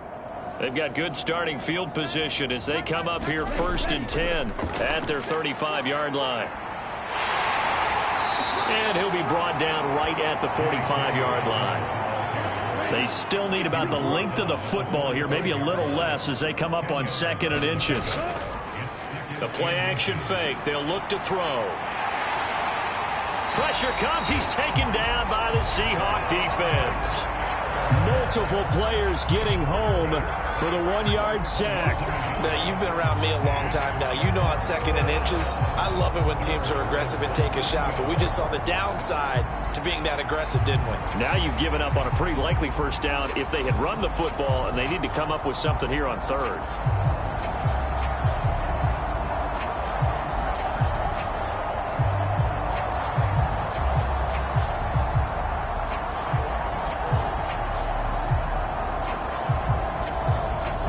Ravens on 3rd down. They've had good success, 5 for 8 to this point. They need just a yard here. It's 3rd and 1. Here's Dobbins. And he gets it down to the 48, enough for the 1st. 80 yards on the ground for him now as he has gotten better, really, as the night's gone on. Brandon, when a defense just simply can't get off the field on 3rd down, and we all know how important that down is for both sides of the ball, you often feel like you're just a step behind whatever they're doing offensively. And one of the differences in this game, no doubt, 3rd down conversion, and that is going to be a story they'll talk about after this one. 53. Cut.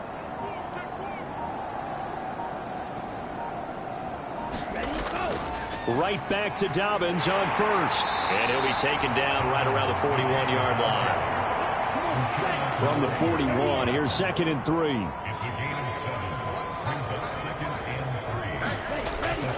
Another run here with Dobbins. And they'll be inside the 35 now at the 34-yard line. Now we're going to get a timeout here as it looks like there's a Seahawk injured on the play. Well, now they're going to come out and take a look at this injury, and we'll be back in a moment.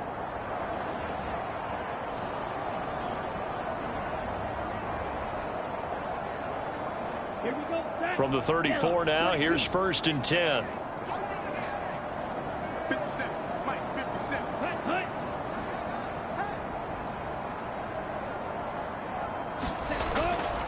They'll run here with Dobbins. And he can only manage to get a couple. 2nd and 8 coming up.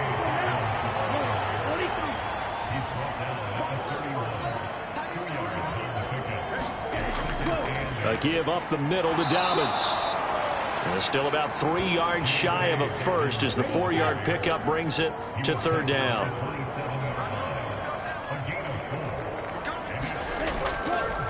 Now a carry for Dobbins. And he gets the first down here as he's taken down at the 24. Give him 3 yards and a fresh set of downs. Hate to be blunt, but it is just continuing to prove to be the case that this O-line is manhandling this D-line right now. They deserve to roll up their sleeves and show up their biceps because they're doing exactly what you just described, manhandling the defensive front. They've got the leverage, they are powering through, and they're controlling this game. Ready, break.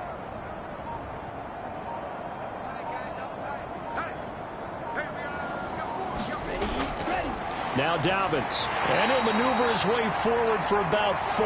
2nd and 6.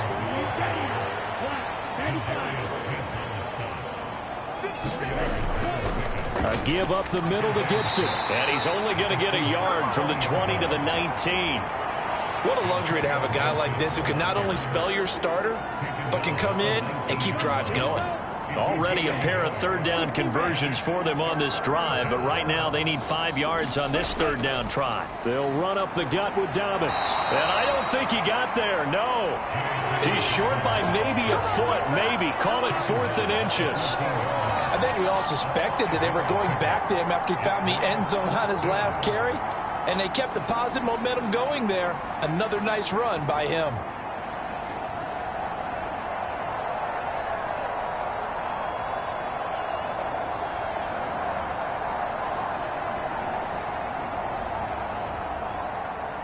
Here's Justin Tucker now for the Raven field goal try. This a 31-yard attempt.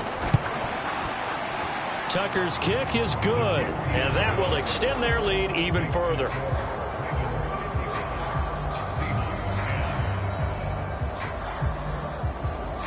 So they're content to take the 3. Somewhat of a conservative call there, opting not to go for it on 4th and inches. And that's from a team that you and I know is not usually playing it close to the vest. It's a little bit of a surprise that they opted for the 3 instead of going for it. And the tackle going to be made right there at the 25-yard line. The Seahawks offense now, they get set to go back to work. Facing a big 4th quarter deficit here, things not looking good. You know, this offense, though, they've been in the top half of the NFL so far this season, but in this one, well, their defense has really struggled. They'll begin here with a run with Charbonnet. And boy, this defense again really making things tough on him as they stop him for no gain. 2nd and 10. Now Watson. And that is incomplete. A lot of force bearing down on him there. He could not hang on. It's 3rd down. Back to throw, Watson. Fighting to stay upright. And this will not get close to the 1st down marker as he's brought down at the 26. Only able to get back a yard for his efforts, and that leads us to 4th down. Well, it certainly appears to me that the defensive guys are starting to look a little bit tired while he still has some fresh legs. Not the biggest gain we've seen on a scramble, but still some positive yardage on a play that initially looked like a sure win for the defense. The Seahawks send out their punter. as he's on to punt for the 4th time tonight.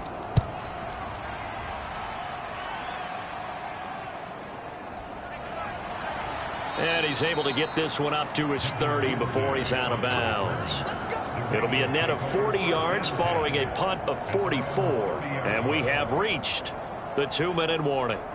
Now the Baltimore offense heading back out onto the field as they try to finish things off in this 4th quarter. And that current 5-game win streak looking like it's going to go to 6. The drive will commence with a run by J.K. Dobbins. And he'll be taken down after a short gain as that takes us to the 2-minute warning.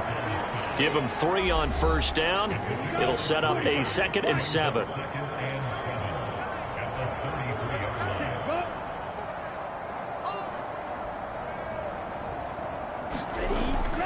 They'll go again with Dobbins. And the hole closes quickly. He gets it across the 35 to the 36-yard line.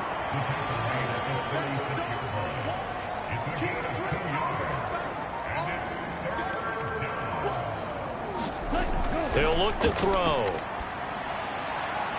Well, that's into a sea of bodies, and it's intercepted. And the return comes to a halt right at the 44-yard line.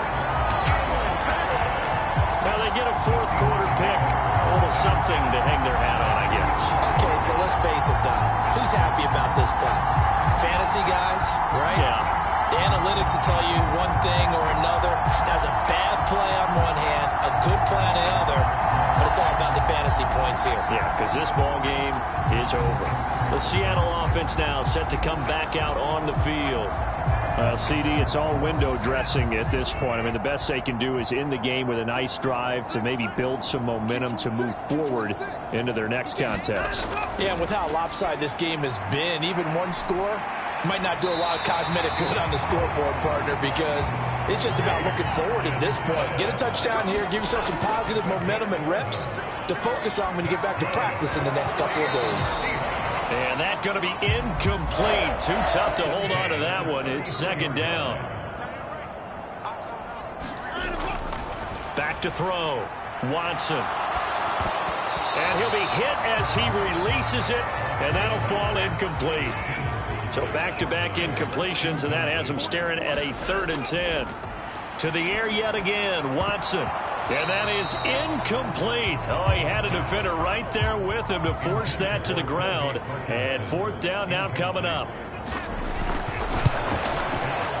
And did he have enough? He did. He kept it on line and managed to tuck it into the bottom right corner. And they'll get back 3, but this remains a large deficit. In the grand scheme of things, those 3 points likely not going to matter much, but I guess they get a little closer, a little more respectability. Yeah, you're exactly right. They've been outplayed all game long, but like my mom used to tell me all the time before I went out, dress up a little bit, son. Make yourself respectable. And that's what they're doing here. They're just dressing up the final score.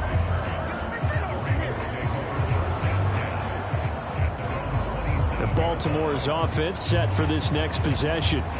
And this one has gone pretty well to form. They've come in, had little problem thus far, and now they'll try to polish things off in the 4th. 33, yellow.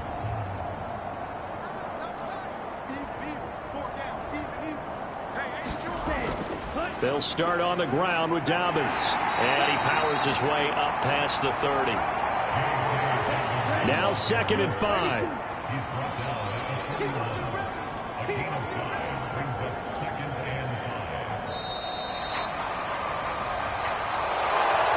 Fans usually love to see scoring, and there was no shortage of it today. What a dominant showing from an offense that was truly playing at an elite level in this contest. Partner, this game was over a long time ago, and you noticed they did not want to slow down anything. Absolutely a dream scenario for everyone on that offense, and they took advantage of every second.